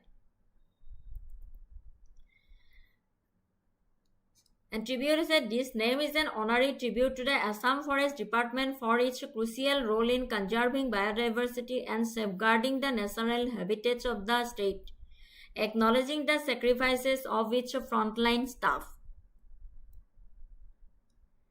Classification. It belongs to the Cyrrodactylus khasiensis group, which is known for its high levels of endemism, restricted to a limited geographical area and unique morphology. Significance. This discovery brings the total number of Cyrrodactylus species recorded in Assam to 5, underscoring the need for continued biodiversity surveys in the state's hill ecosystem.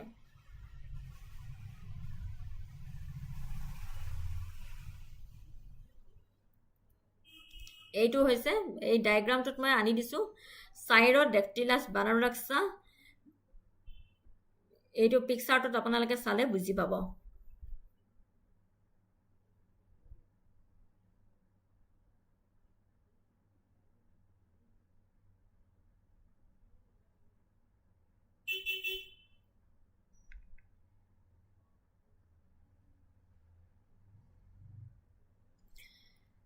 ভাৰতৰ অসমৰ পৰা এটি নতুন বেকা ভৰিৰ Gecko প্ৰজাতিৰ Cyrrodactylus banaraxa আৱিষ্কাৰে জৈৱ বৈচিত্ৰ্যৰ গৱেষণাৰ ক্ষেত্ৰত এক উল্লেখযোগ্য অৱদান আগবঢ়াইছে।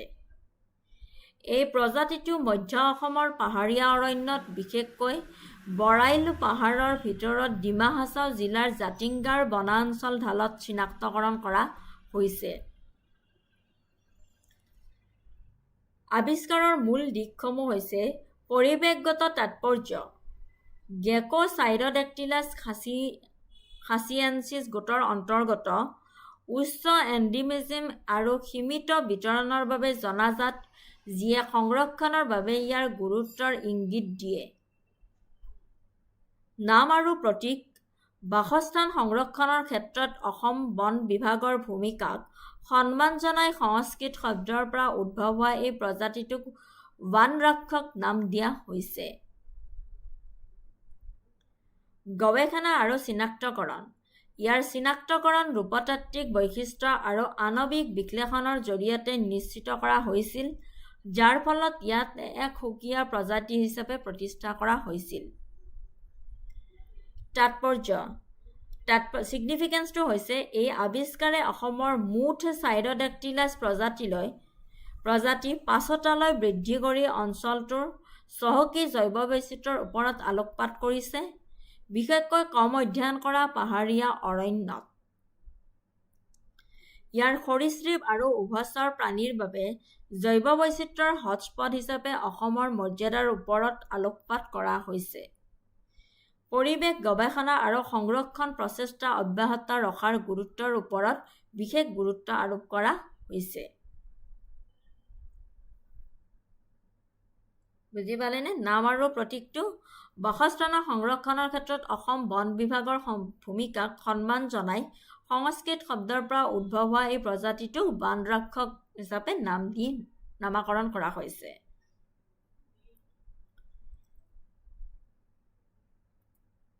Scientific characteristics.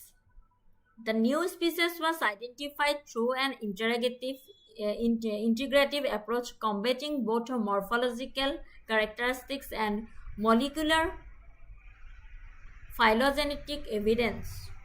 It is distinguishable from its relatives based on several key features including size. It is a moderately sized gecko with a maximum snout vent length of up to 65 mm. Scales and tubercles, pores, coloration, and tail.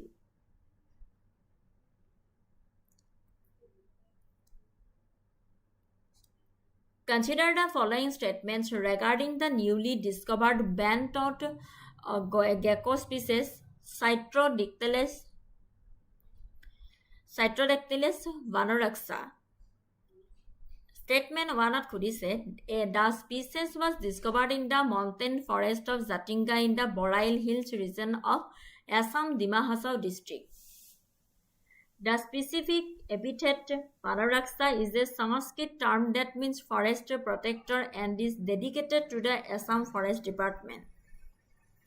Statement 3 khudise, the species is known for high levels of endemism and belongs to the Cytrodactylus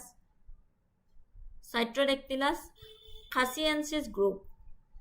Statement 4 khudise, its discovery has increased the total count of Cytrodactylus species recorded in the state of Assam to 6. Which of the statements given above are correct?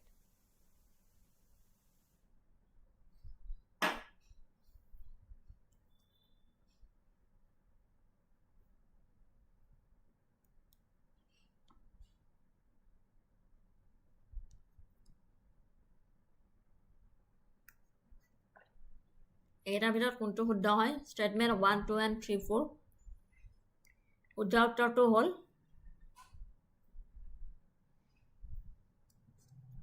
Option A, statement 1, 2, 3. গোটেইকেইটা স্টেটমেন্টে নহয়, statement 1, 2, 3 only. Statement 4টো incorrect হয়। ঠিক আছে, explanation দি দিছোঁ, পঢ়ি চাব আপোনালোকে।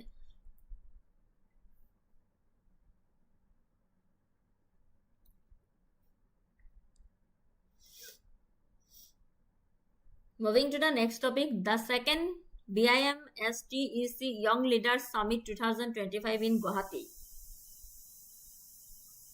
The second BIMSTEC Young Leaders Summit 2025 was successfully hosted by India in Guwahati, Assam, highlighting the critical role of the region's youth in its holistic development. Key details. Host city and country Guwahati, Assam, India. That's হৈছে ছেপ্টেম্বৰৰ 9ৰ পৰা 11, 2025. Organizer, the event was organized by the Bharat Scouts and Guides in collaboration with the Ministry of External Affairs, Government of India. Inauguration ক'ত হৈছিলে? The summit was inaugurated by the Honorable Governor of Assam, Shri Lakshman Prasad Acharya. Participants কিমানখনে কৰিছিলে? Over 80 young leaders from all 7 BIM STEC member countries, Bangladesh, এই country কেইখনৰ নামকেইটা মনত ৰাখিব, Bhutan, India, Myanmar, Nepal, Sri Lanka and Thailand, participated representing diverse fields like politics, business, socio-cultural and civil society.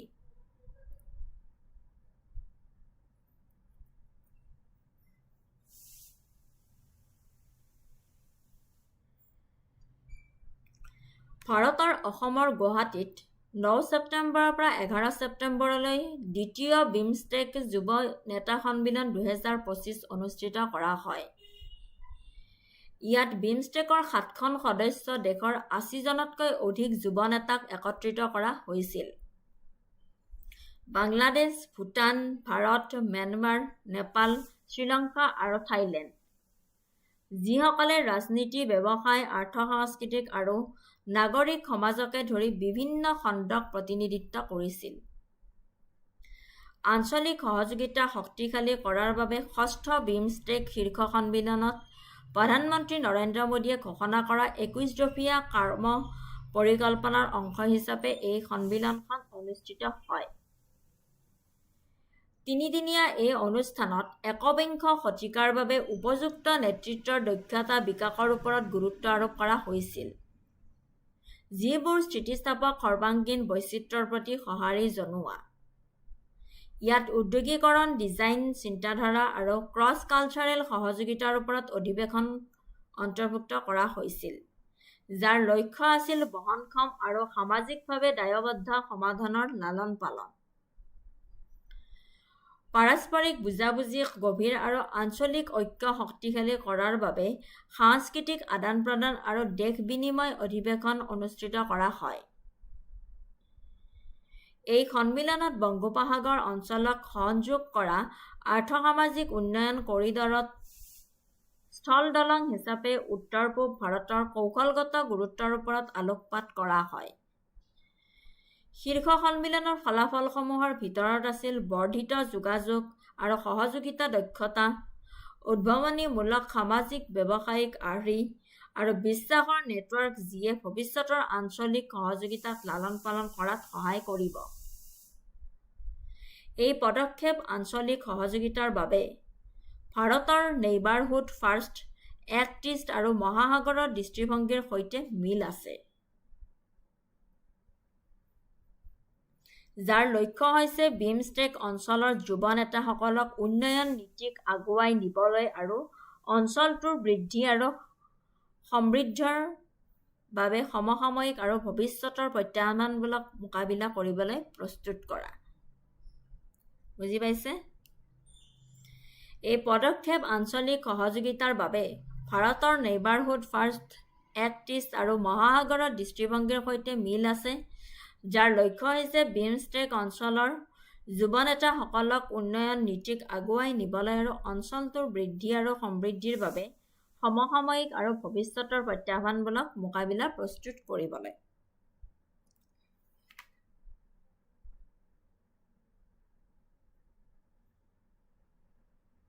The summit successfully provided a vital platform for the future leaders of the BIMSTEC region to exchange ideas, drive development efforts, and prepare to tackle the challenge of today and tomorrow for the region's prosperity.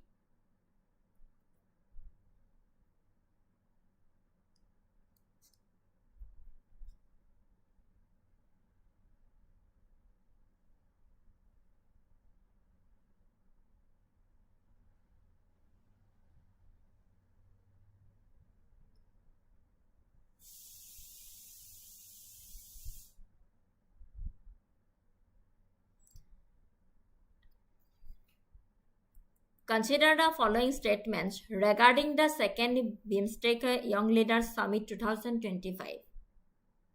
The summit was held in Guwahati, Assam from September 9 to 11, 2025. The first edition of the summit was held in Dhaka, Bangladesh. The event was inaugurated by the Governor of Assam, Sri Lakshman Prasad Acharya. Which of the statements given above are correct?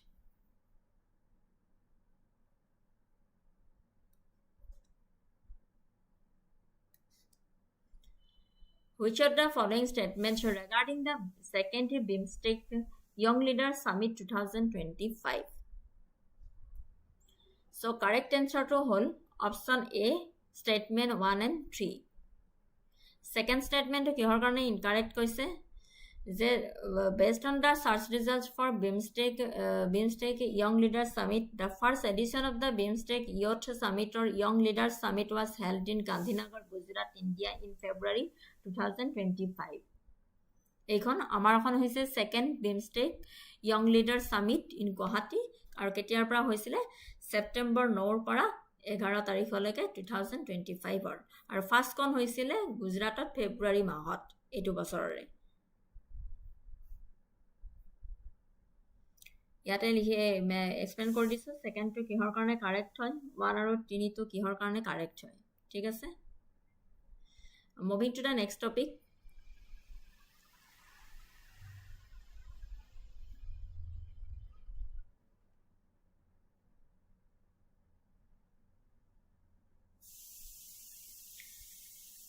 A new freshwater fish species named Gara nambasianis was recently discovered in Manipur. A new freshwater fish species named Gara nambasianis was recently discovered in Manipur.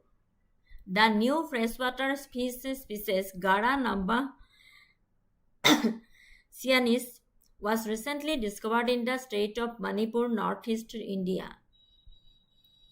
Species name Gara nambasianis. Discovery location hoise Taretlock River, a tributary of the Sindhuwind River near Nambasi Valley in Kamjong district of Manipur.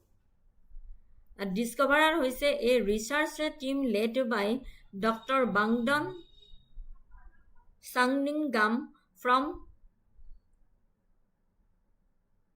Thanamanjuri University, Imphal. Our local name hoise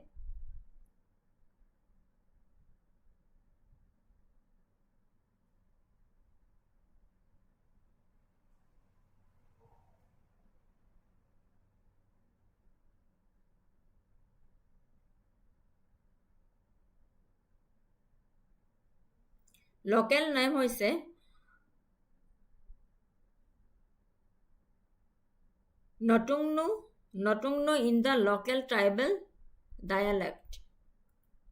এইখন diagram আনি দিছো এইটো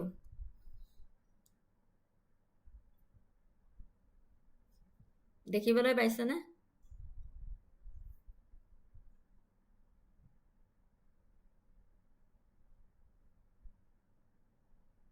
ডায়াগ্ৰামটো আনি দিছো এইটো হৈছে Gara nambasianis শেহতীয়াকৈ মণিপুৰৰ কামজাং জিলাত বিশেষকৈ নামবাসী উপত্যকাৰ সমীপৰ সিন্ধুইন নদীৰ উপনৈ তাৰেতলক নদীত Gara nambasianis নামৰ নতুন মিঠা পানীৰ মাছৰ প্ৰজাতি আৱিষ্কাৰ কৰা হৈছে ইম্ফলৰ ধনমঞ্জুৰি বিশ্ববিদ্যালয়ৰ ডক্টৰ বুংডন সাংনিংগামৰ নেতৃত্বত এই আৱিষ্কাৰ কৰে এই মাছটো লেবিয়নিন পৰিয়ালৰ অন্তৰ্গত আৰু গাৰা প্ৰজাতিৰ ভিতৰত প্ৰবিস্কিছ প্ৰজাতিৰ গোটৰ অংশ হয় বুলি কৈছে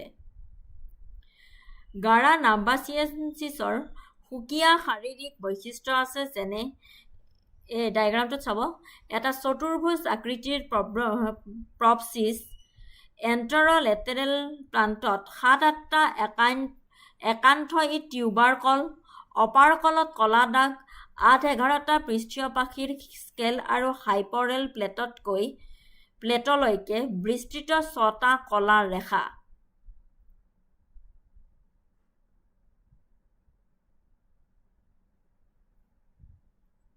সাধাৰণতে ইয়াৰ জোখটো 90ৰ পৰা 140 মিলিমিটাৰ আৰু স্থানীয়ভাৱে ইয়াক নুটুংনু বুলি কোৱা হয়।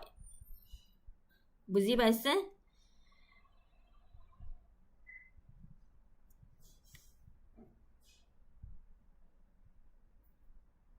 ইম্ফলৰ ধনমঞ্জুৰী বিশ্ববিদ্যালয়ৰ ডক্টৰ বুংডান চাংনিংগামৰ নেতৃত্বত এই প্ৰজাতিটো আৱিষ্কাৰ কৰে। এই মাছটো লেবিয়নিন পৰিয়ালৰ অন্তৰ্গত আৰু গাৰা প্ৰজাতিৰ ভিতৰত প্ৰপস্কিছ প্ৰজাতিৰ গোটৰ অংশ বুলি কৈছে। আৰু ইয়াৰ জোখটো 90ৰ পৰা 140 মিলিমিটাৰ আৰু স্থানীয়ভাৱে ইয়াক নুটুংনু বুলি কোৱা হৈছে। চতুৰ্ভুজ আকৃতিৰ প্ৰব্ৰচিছ বুলি কৈছে। এণ্টাৰ'লেটেৰেল প্ৰান্তত 7-8টা একান্থই টিউবাৰকল, অপাৰকলত কলা দাগ আৰু 8-ৰ পৰা 11টা পৃষ্ঠীয় পাখিৰ স্কেল আৰু হাইপৰেল প্লেটতকৈ বিস্তৃত 6টা কলা ৰেখা আছে। আৰু এই প্ৰজাতিটোৱে দ্ৰুত বৈ যোৱা অগভীৰ নদীৰ অংশত বাস কৰে, য'ত শেলাইৰে আবৃত শিলাগুটিৰ বিছনা আৰু শিলগুটি, শিল, বালি আৰু পলিৰ দৰে মিশ্ৰিত তলস্তৰ আছে। এই আৱিষ্কাৰে উত্তৰ-পূব ভাৰতৰ গাৰা মাছৰ চহকী জৈৱ বৈচিত্ৰ্যক আৰু অধিক বৃদ্ধি কৰে, য'ত চেণ্ডউইণ্ড, ব্ৰহ্মপুত্ৰ, বৰাক, কালাদানকে ধৰি নদী ব্যৱস্থাৰ মাজেৰে 60টাতকৈও অধিক প্ৰজাতি নথিভুক্ত কৰা হৈছে। এই তথ্যই এই অঞ্চলত, বিশেষকৈ ভাৰত-ম্যানমাৰ সীমান্তৰ ওচৰৰ সীমা অতিক্ৰম কৰা নদীসমূহত মিঠা পানীৰ বাসস্থান সংৰক্ষণৰ গুৰুত্বৰ ওপৰত আলোকপাত কৰিছে।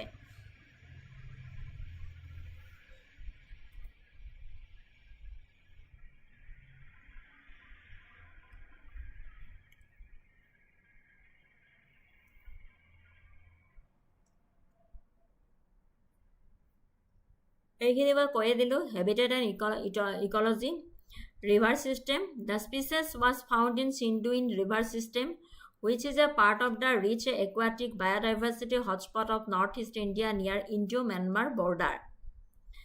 Specific habitat: it thrives in swift-flowing, shallow river sections known as riffles. Substrate: each environment is characterized by algae covered gravel beds and a mixed substrate of cobbles, boulders, pebbles, sand, and fine silt. This habitat provides the clean, oxygen-rich water necessary for this type of bottom-dwelling fish. Distinctive physical features. এইমাত্ৰ ক'লোৱে। প্ৰব্ৰচিক্স quadratic shaped হয়, ইউনিলবড প্ৰব্ৰচিছ। টিউবাৰকলছ কি হয়? এ ৰ of 7-8 কনিকেল একান্থইট টিউবাৰকলছ on the anterolateral margin of the proboscis and a prominent transverse lobe with 21 to 23rd conical acanthoid tubercles. Coloration: a black spot on the opercle, gill cover on each side. Strips: 6 distinct narrow black strips that extend to the tail base.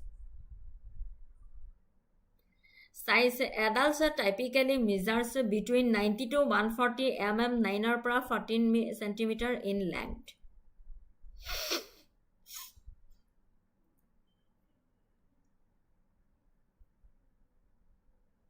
Significance: biodiversity, genus Gara, and conservation.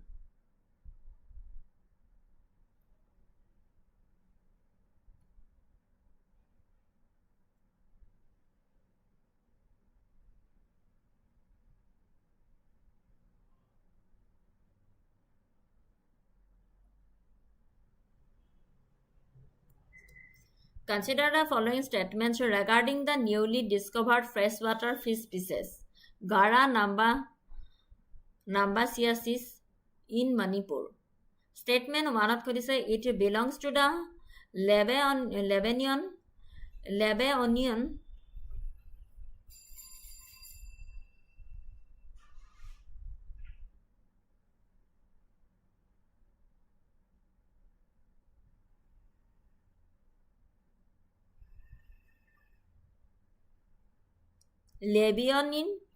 Labionin family and the Proboscis species group of the genus Gara. Second statement that khudise it was discovered in the Taretlok River, which is a tributary of Barak River system. Third statement that khudise AK distinguishes features is its quadrate-shaped unilobed proboscis and the presence of 6 distinct black strips extending to the tail base. Which of the statements given above is oblique are correct?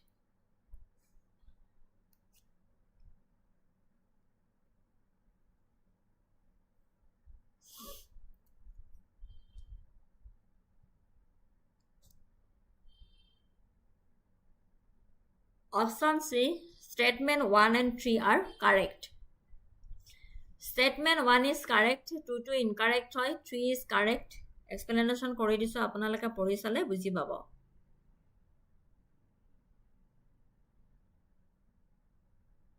Moving to the next topic. Etia ahila October current affairs. Agor khini asile September mahor. কিবা যদি ৰৈ গৈছে আপোনালোকে চাব ভালকে আৰু ময়ো চাম যদি ৰৈ গৈছে মই লৈ আহিম সেপ্টেম্বৰৰ আৰু কিবা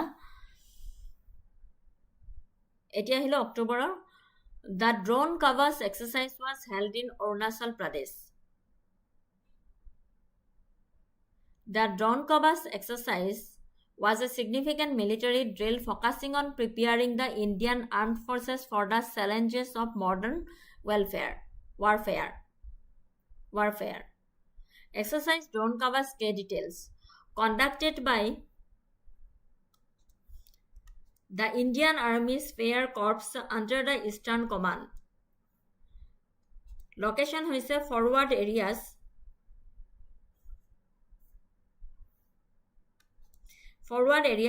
of Eastern Arunachal Pradesh, strategically sensitive border region.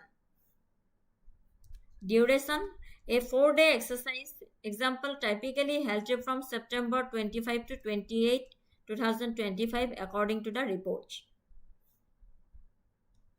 Participants hoise Indian Army troops and personnel from the Indo-Tibetan Border Police deployed in the forward areas.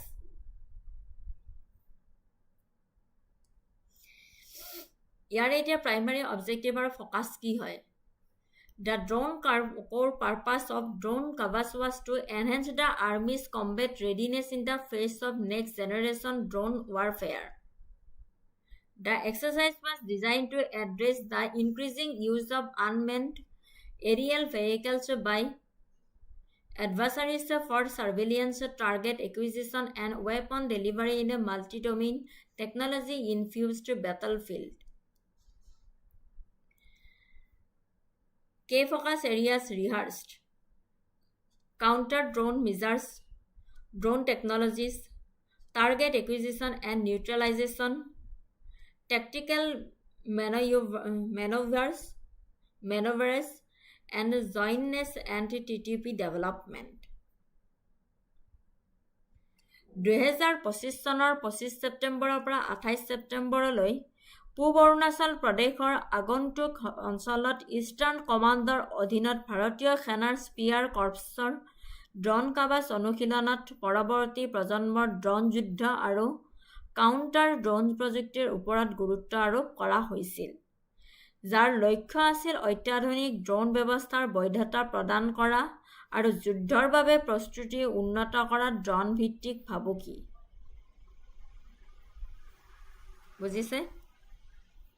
2025 চনৰ 25 ছেপ্টেম্বৰৰ পৰা 28 ছেপ্টেম্বৰলৈ পূব অৰুণাচল প্ৰদেশৰ আগন্তুক অঞ্চলত ইষ্টাৰ্ণ কমাণ্ডৰ অধীনত ভাৰতীয় সেনাৰ স্পিয়াৰ কৰ্পছৰ ড্ৰোন কাভাচ অনুশীলনত পৰৱৰ্তী প্ৰজন্মৰ ড্ৰোন যুদ্ধ আৰু কাউণ্টাৰ ড্ৰোন প্ৰযুক্তিৰ ওপৰত গুৰুত্ব আৰোপ কৰা হৈছিল, যাৰ লক্ষ্য আছিল অত্যাধুনিক ড্ৰোন ব্যৱস্থাৰ বৈধতা প্ৰদান কৰা আৰু যুদ্ধৰ বাবে প্ৰস্তুতি উন্নত কৰাৰ ড্ৰোন ভিত্তিক ভাবুকি। এই অনুশীলনত কৌশলগত কৌশল, লক্ষ্য অধিগ্ৰহণ, নিষ্ক্ৰিয়কৰণ আৰু চিমুলেটেড যুদ্ধক্ষেত্ৰৰ পৰিস্থিতি, সক্ৰিয় আৰু নিষ্ক্ৰিয় কাউণ্টাৰ ড্ৰোন ব্যৱস্থাৰ আখৰা আদি অন্তৰ্ভুক্ত কৰা হৈছিল। ভাৰত-তিব্বত সীমান্ত আৰক্ষীয়েও এই অনুশীলনত অংশগ্ৰহণ কৰিছিল। লাভ কৰা অন্তৰ্দৃষ্টিয়ে ভাৰতীয় সেনাৰ আধুনিক বহু-ডমেইন অভিযান আৰু ড্ৰোন যুদ্ধৰ সৈতে জড়িত ভৱিষ্যতৰ যুদ্ধক্ষেত্ৰৰ পৰিস্থিতিৰ বাবে প্ৰস্তুতি শক্তিশালী কৰিব বুলি আশা কৰা গৈছে।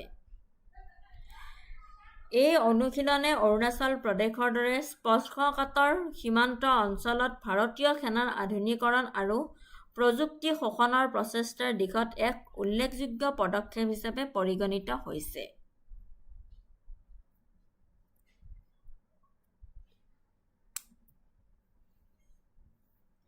Significance of the exercise holds significant importance for India's defense preparedness, modernization, operational insight, and border security. Modernization, operational insight, and border security. MCQ. With reference to the drone covers exercise, consider the following statements. The exercise was recently conducted by the Indian Army in the forward areas of western Arunachal Pradesh. Second statement, the primary objectives of the drill was validate counter-drone tactics and technologies in a high-altitude mountainous environment. The exercise was an inter-service drill, seeing the participation of troops from the Indian Army, Indian Air Force, and the Indian Navy. Which of the statements given above is are correct? Correct answer hol option B, second only. 1 to incorrect hoy, second to correct, third to incorrect hoy, আৰু কিহৰ কাৰণে মই region explain কৰি দিছো, আপোনালোকে পঢ়ি চাব, বুজিবলৈ পাৰিব। এতিয়া নেক্সট টপিক আহিলে Assam Cabinet approves Assam Village Renewal Mission 2025.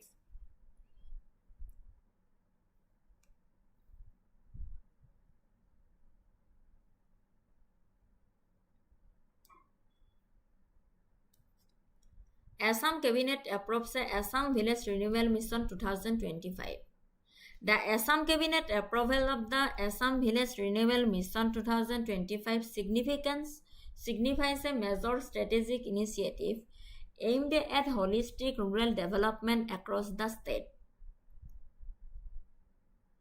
While specific officially released documentation detailing all components of the Assam Village Renewal Mission 2025 is still emerging, the mission aligns closely with the state's broader agenda for transforming rural areas into self-sustaining modern smart villages.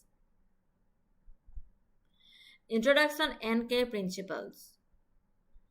The Assam Village Renewal Mission 2025 is envisioned a flagship program to accelerate socio-economic development and infrastructure upgrade in Assam Village. It aims to transform traditional villages into smart villages by providing modern amenities, improving livelihoods, and promoting local self-governance. Key principles / points expected. Holistic development,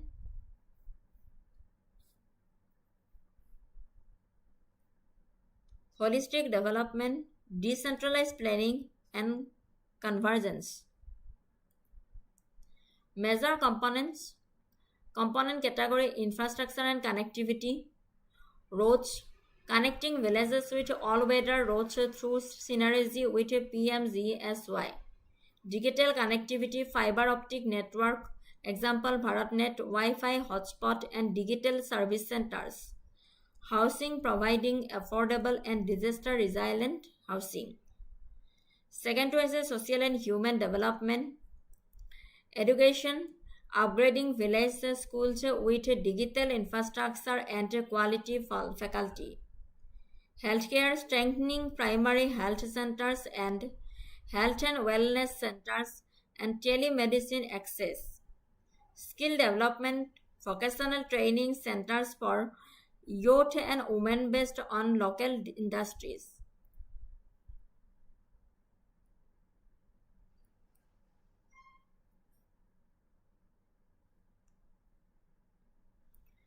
Livelihood and economic security. Agriculture, promoting modern, sustainable and climate resilient farming techniques, Jene apart project synergy. Value chain, developing post-harvest infrastructure like cold storage and material collection and segregation facilities. Entrepreneurship, supporting self-help groups and local cottage industries with finance and market linkage. Environmental sustainability. Water, ensuring portable piped water supply to all households, Jal Jeevan Mission. Sanitation, achieving and maintaining open defecation free status and implementing solid and liquid waste management systems. Energy is promoting solar and other renewable energy sources. Importance of smart villages in Assam. Mitigating rural-urban migration. Balanced regional growth, since over 85% of Assam population is rural. Developing these areas ensures that economic growth is inclusive and reaches the most vulnerable populations, especially tribal and marginalized groups. Leveraging local resources, smart villages focuses on capitalizing on Assam's strengths, agriculture, handlooms, ecotourism and rich biodiversity to build self-reliant local economics. Disaster resilience. Given Assam's vulnerability to annual floods and erosion, the mission would integrate resilient infrastructure and early warning system as aligned with the state action plan on climate change and disaster risk reduction roadmap. It is challenges and institutional initiatives. Major challenges ki loise? Geographical and climate hurdles, institutional capacity, digital divide, funding and sustainability.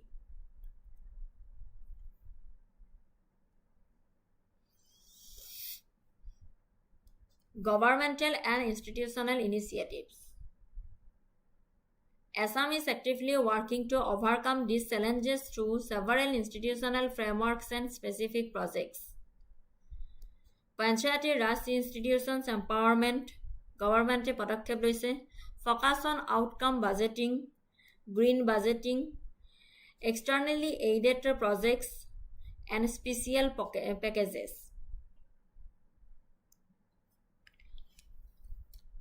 অসমৰ সৰ্বাংগীন গ্ৰাম্য উন্নয়নৰ লক্ষ্যৰে অসম গাঁও নৱীকৰণ অভিযান 2025 অসম কেবিনেটে অনুমোদন জনাইছে। এই অভিযানত আন্তঃগাঁথনি উন্নত কৰা, বহনক্ষম জীৱিকা নিশ্চিত কৰা, পৰম্পৰাগত শিল্পকলা আৰু ঔদ্যোগিক প্ৰসাৰ কৰা আৰু গাঁও পঞ্চায়ত উন্নত শাসন ব্যৱস্থাৰ সুবিধা প্ৰদান আদি বিভিন্ন পদক্ষেপৰ জৰিয়তে গাঁৱৰ জীৱনৰ মান বৃদ্ধিৰ ওপৰত গুৰুত্ব আৰোপ কৰা হৈছে। গ্ৰাম্য উন্নয়ন বৃদ্ধি, গ্ৰাম্যাঞ্চলত জনমূৰি আয় বৃদ্ধি, বিশুদ্ধ খোৱা পানী, বিদ্যুতৰ দৰে অত্যাৱশ্যকীয় সেৱাৰ সুবিধা নিশ্চিত কৰাৰ অসমৰ বহল দৃষ্টিভংগীৰ অংশ হিচাপে এই অভিযানটো। ইয়াৰ উপৰিও গাঁওসমূহক বহল অৰ্থনীতিৰ সৈতে ভালদৰে একত্ৰিত কৰিবলৈ দক্ষতা বিকাশ, ক্ষুদ্ৰ বিত্তীয় প্ৰৱেশ আৰু সংযোগ উন্নয়নৰ জৰিয়তে গ্ৰাম্য জনসাধাৰণৰ সবলীকৰণৰ কথাও জড়িত হৈ আছে এই অভিযানটোত। এই পদক্ষেপ গ্ৰাম্যাঞ্চল শাসন ব্যৱস্থা আধুনিকৰণ আৰু স্থানীয় সাংস্কৃতিক ঐতিহ্য সংৰক্ষণৰ লগতে গাঁও জনগোষ্ঠীসমূহৰ অৰ্থনৈতিক বিকাশ আৰু বহন ক্ষমতাক লালন পালন কৰাৰ ক্ষেত্ৰত অসমৰ দায়বদ্ধতাৰ সৈতে মিল খায়। নৱীকৰণৰ অভিযানত বিভিন্ন বিভাগৰ সৈতে সমন্বয়ৰ সৈতে জড়িত হ'ব পাৰে, যাতে ফলপ্ৰসূ ৰূপায়ণ আৰু এই লক্ষ্যসমূহৰ দিশত অগ্ৰগতিৰ নিৰীক্ষণ নিশ্চিতকৰণ কৰা হয়। থুলমূলভাৱে ক'ব গ'লে, ৰাজ্যৰ গ্ৰাম্য কল্যাণ আৰু উন্নয়নৰ প্ৰসাৰৰ বাবে চৰকাৰে চলি থকা প্ৰচেষ্টাক প্ৰতিফলিত কৰি শেহতীয়াকৈ অসমৰ কেবিনেটৰ সিদ্ধান্তসমূহৰ ওপৰত ভিত্তি কৰি এই অভিযানটো প্ৰস্তুত কৰা হৈছে। বুজিছেনে?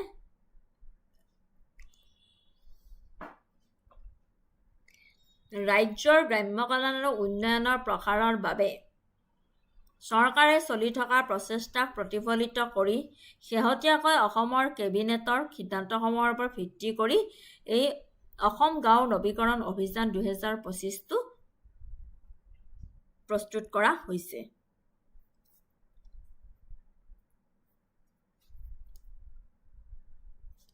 Which of the following statements regarding the Mukhyamantri Mahila Udyamita Abhiyan as highlighted in the Assam Budget 2025-26 is correct? The scheme provides an initial entrepreneurship fund of ₹10,000 as seed capital to self-help groups members. Second statement that could say upon successful utilization of the seed capital, SHG members are eligible for subsidized loans of ₹50,000 through bank linkage. The mission targets both rural and urban women entrepreneurs. Statement 1, 2 and 3. Statement B 1 and 3 correct hoy niki khudise. Statement 2 and 3 to correct hoy 3 to correct hoy niki khudise. Ne option D one statement to correct hoy okol. Which of the following statements regarding the Mukhyamantri Mahila Udyamita Abhiyan as highlighted in the Assam Budget 2025-26 are correct?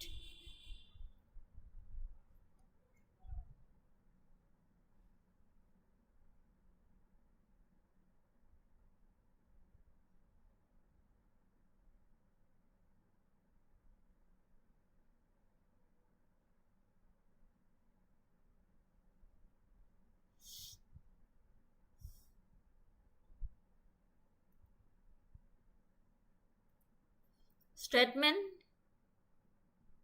1 and 3 only correct. Option B, statement 1 and 3 correct. As initial seed capital of ₹10,000 and the mission is intended to the benefit both rural and urban women entrepreneurs. Statement 2 is incorrect regarding the loan amount. Hetu karone statement 2 to incorrect hoy boli koise.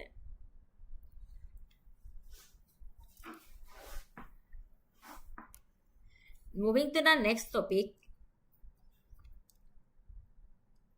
Ecotourism Development in Assam, the Brahmaputra Heritage Krishi Project. Ecotourism Development in Assam, the Brahmaputra Heritage Krishi Project. The Government of Assam, in partnership with the Ministry of Tourism and the Inland Waterways Authority of India, launched a significant initiative in October 2025. The Brahmaputra Heritage Krishi Project BHCP.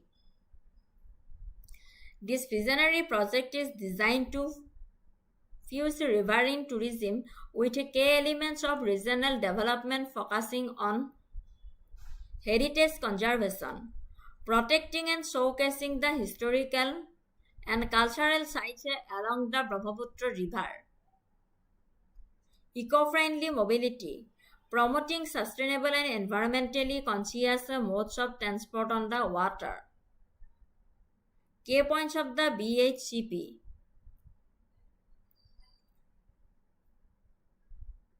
Launch korise October 2025. Collaborators হৈছে Government of Assam, Ministry of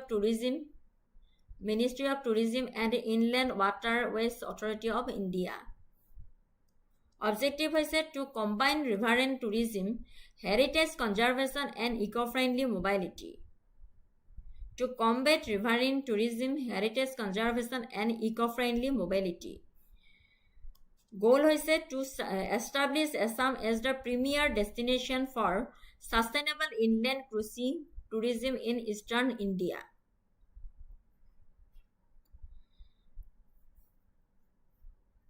Significance of the project. Orthonetic boost, economic boost. ই স্থানীয় অৰ্থনীতিৰ বাবে এক ডাঙৰ অনুঘটক হ'ব, বিশেষকৈ cruise পথৰ কাষৰ চহৰ আৰু গাঁৱত আতিথ্য পৰিবহণ আৰু আনুষংগিক সেৱাৰ ক্ষেত্ৰত চাকৰিৰ সৃষ্টি কৰিব। নেক্সট হৈছে হেৰিটেজ প্ৰিজাৰ্ভেশ্যন, ঐতিহ্য সংৰক্ষণ। ই ব্ৰহ্মপুত্ৰৰ কাষৰীয়া অসংখ্য ঐতিহাসিক স্থান, কীৰ্তিচিহ্ন, সাংস্কৃতিক দৃশ্যৰ সংৰক্ষণ আৰু ৰক্ষণাবেক্ষণৰ বাবে আৰ্থিক আৰু কৌশলগত প্ৰৰোচনা প্ৰদান কৰে। ছাষ্টেইনেবল টুৰিজিম মডেল, বহনক্ষম পৰ্যটন আৰ্হি। পৰিৱেশ বন্ধুত্বপূৰ্ণ গতিশীলতাৰ ওপৰত গুৰুত্ব আৰোপ কৰি প্ৰকল্পটোৱে বহনক্ষম পৰ্যটন পদ্ধতিৰ বাবে এক নজিৰ গঢ়ি তুলিছে। সংবেদনশীল নদীৰ পৰিৱেশ তন্ত্ৰৰ ওপৰত প্ৰৱেশৰ প্ৰভাৱ কম কৰি। ৰিজনেল কানেক্টিভিটি, আঞ্চলিক সংযোগ। ই ব্ৰহ্মপুত্ৰক এক কাৰ্যক্ষম জলপথ হিচাপে ব্যৱহাৰ কৰে, যাৰ ফলত পৰ্যটন আৰু বাণিজ্যিক দুয়োটা উদ্দেশ্যে আভ্যন্তৰীণ জলপৰিবহণ সম্ভাৱনাময়ভাৱে শক্তিশালী হয়। শ্ব'কেচিং কালচাৰ। ক্ৰুজসমূহে চহকী অসমীয়া সংস্কৃতি, খাদ্য আৰু হস্তশিল্পক বিশ্বব্যাপী দৰ্শকৰ আগত প্ৰচাৰৰ এক অনন্য মঞ্চ আগবঢ়ায়। চেলেঞ্জেছ। Varying water depth. প্ৰত্যাহ্বান, পানীৰ গভীৰতাৰ পৰিৱৰ্তন। খৰালি আৰু বাৰিষাৰ মাজত ব্ৰহ্মপুত্ৰৰ গভীৰতা নাটকীয়ভাৱে উঠানমা হৈ থাকে, যাৰ ফলত ক্ৰুজৰ যাত্ৰা আৰু সময়সূচীত প্ৰভাৱ পৰিব পাৰে। ইনফ্ৰাষ্ট্ৰাকচাৰ গেপছ, আন্তঃগাঁথনিৰ ব্যৱধান। বিভিন্ন ষ্টপ পইণ্টত প্ৰয়োজনীয় বন্দৰৰ সুবিধা, জেটি আৰু পৰ্যটকৰ সুবিধাসমূহৰ উন্নয়নত বৃহৎ সমন্বিত বিনিয়োগৰ প্ৰয়োজন। ইক'লজিকেল চেনচিটিভিটি, পৰিৱেশ সংবেদনশীলতা। এই নদীখনত বিলুপ্তপ্ৰায় প্ৰজাতিৰ গংগেটিক নদীৰ ডলফিনৰ দৰে বাসস্থান। এই নদীখনত বিলুপ্তিপ্ৰায় প্ৰজাতিৰ বাসস্থান, যেনে গংগেটিক নদীৰ ডলফিনৰ দৰে। ভংগুৰ নদীৰ পৰিৱেশতন্ত্ৰৰ সংৰক্ষণৰ সৈতে পৰ্যটনৰ ভাৰসাম্য ৰক্ষা কৰাটো এক অবিৰত চেলেঞ্জেছ বুলি কৈছে। ৰক্ষণাবেক্ষণ আৰু নিৰাপত্তা, মেইনটেনেন্স এণ্ড ছিকিউৰিটি। মানসম্পন্ন ক্ৰুজ জাহাজ ৰক্ষণাবেক্ষণ আৰু বিশাল, প্ৰায়ে দূৰৰ নদীৰ কাষেৰে যাত্ৰীৰ সুৰক্ষা আৰু সুৰক্ষা নিশ্চিত কৰিবলৈ শক্তিশালী নিৰীক্ষণৰ প্ৰয়োজন। Government initiatives, Assam and central board, riverfront development. ক্ৰুজৰ বাবে এক এংকৰ পইণ্ট হিচাপে কাম কৰিব পৰাকৈ গুৱাহাটীৰ দৰে গুৰুত্বপূৰ্ণ চহৰত পৰিষ্কাৰ, আকৰ্ষণীয় আৰু সুলভ ৰিভাৰফ্ৰণ্ট উন্নয়ন কৰাত মনোনিৱেশন কৰা। স্কিল ডেভেলপমেণ্ট, দক্ষতা বিকাশ। ক্ৰুজ অপাৰেশ্যন, আতিথ্য গাইডিঙৰ চাকৰিৰ বাবে স্থানীয় যুৱক-যুৱতীসকলক প্ৰস্তুত কৰিবলৈ প্ৰশিক্ষণ কাৰ্যসূচী প্ৰধানমন্ত্ৰী কৌশল বিকাশ আঁচনিৰ অধীনত আৰম্ভ কৰা। নীতিগত সমৰ্থন, ব্যক্তিগত অপাৰেটৰসকলৰ বাবে উচ্চমানৰ পৰিৱেশ বন্ধুত্বপূৰ্ণ ক্ৰুজ জাহাজত বিনিয়োগ আৰু পৰিচালনাৰ বাবে প্ৰৰোচনা আৰু ৰাজসাহায্য প্ৰদান কৰা। ইনফ্ৰাষ্ট্ৰাকচাৰ ইনভেষ্টমেণ্ট, আন্তঃগাঁথনি বিনিয়োগ। নদীৰ জটিল অংশত বছৰজুৰি নাও চলাচল কৰিব পৰা ক্ষমতা নিশ্চিত কৰিবলৈ ড্ৰেজিং আৰু নেভিগেশ্যনেল এডৰ বাবে ধন আবণ্টন কৰা। Conclusion, The Brahmaputra The Brahmaputra Heritage Cruise Project is a transformative and forward-looking initiative that strategically leverages Assam's greatest natural asset, the Brahmaputra River, to create a globally competitive, sustainable tourism product. Its success hinges on the continued alignment between the government investment, private sector participation, and careful management of ecological and infrastructural challenges. It executed effectively, the BHCP promises to be a powerful engine for economic growth, cultural promotion, and environmental stewardship in Eastern India. Consider the following statements regarding the Brahmaputra Heritage Cruise Project BHCP. The project was launched by the Government of Assam in collaboration with the Ministry of Tourism and the Inland Waterways Authority of India. The primary objectives of the BHCP is to combine riverine tourism, heritage conservation, and eco-friendly mobility. Third statement is the initiative aims to make Assam the premier destination for sustainable inland cruise tourism in Western India. Statement 4 is the project was scheduled for an official launch in October 2025. Which of the statements given above are correct?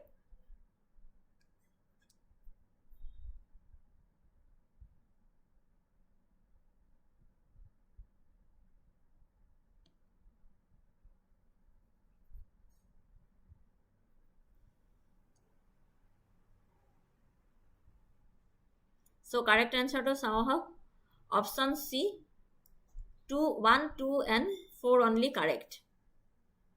Statement 1 to correct hoy, 2 to correct hoy, 3 to incorrect, 4 to correct hoy. Explanation di disu আপোনালোকে পঢ়িছলে বুজি পাব. Thank you. আজিলৈ মই অসমৰ সাম্প্ৰতিক ঘটনাৱলী ইমানখিনি আনিছিলো আৰু নেক্সট ক্লাছতো ডিসকাশন কৰিম.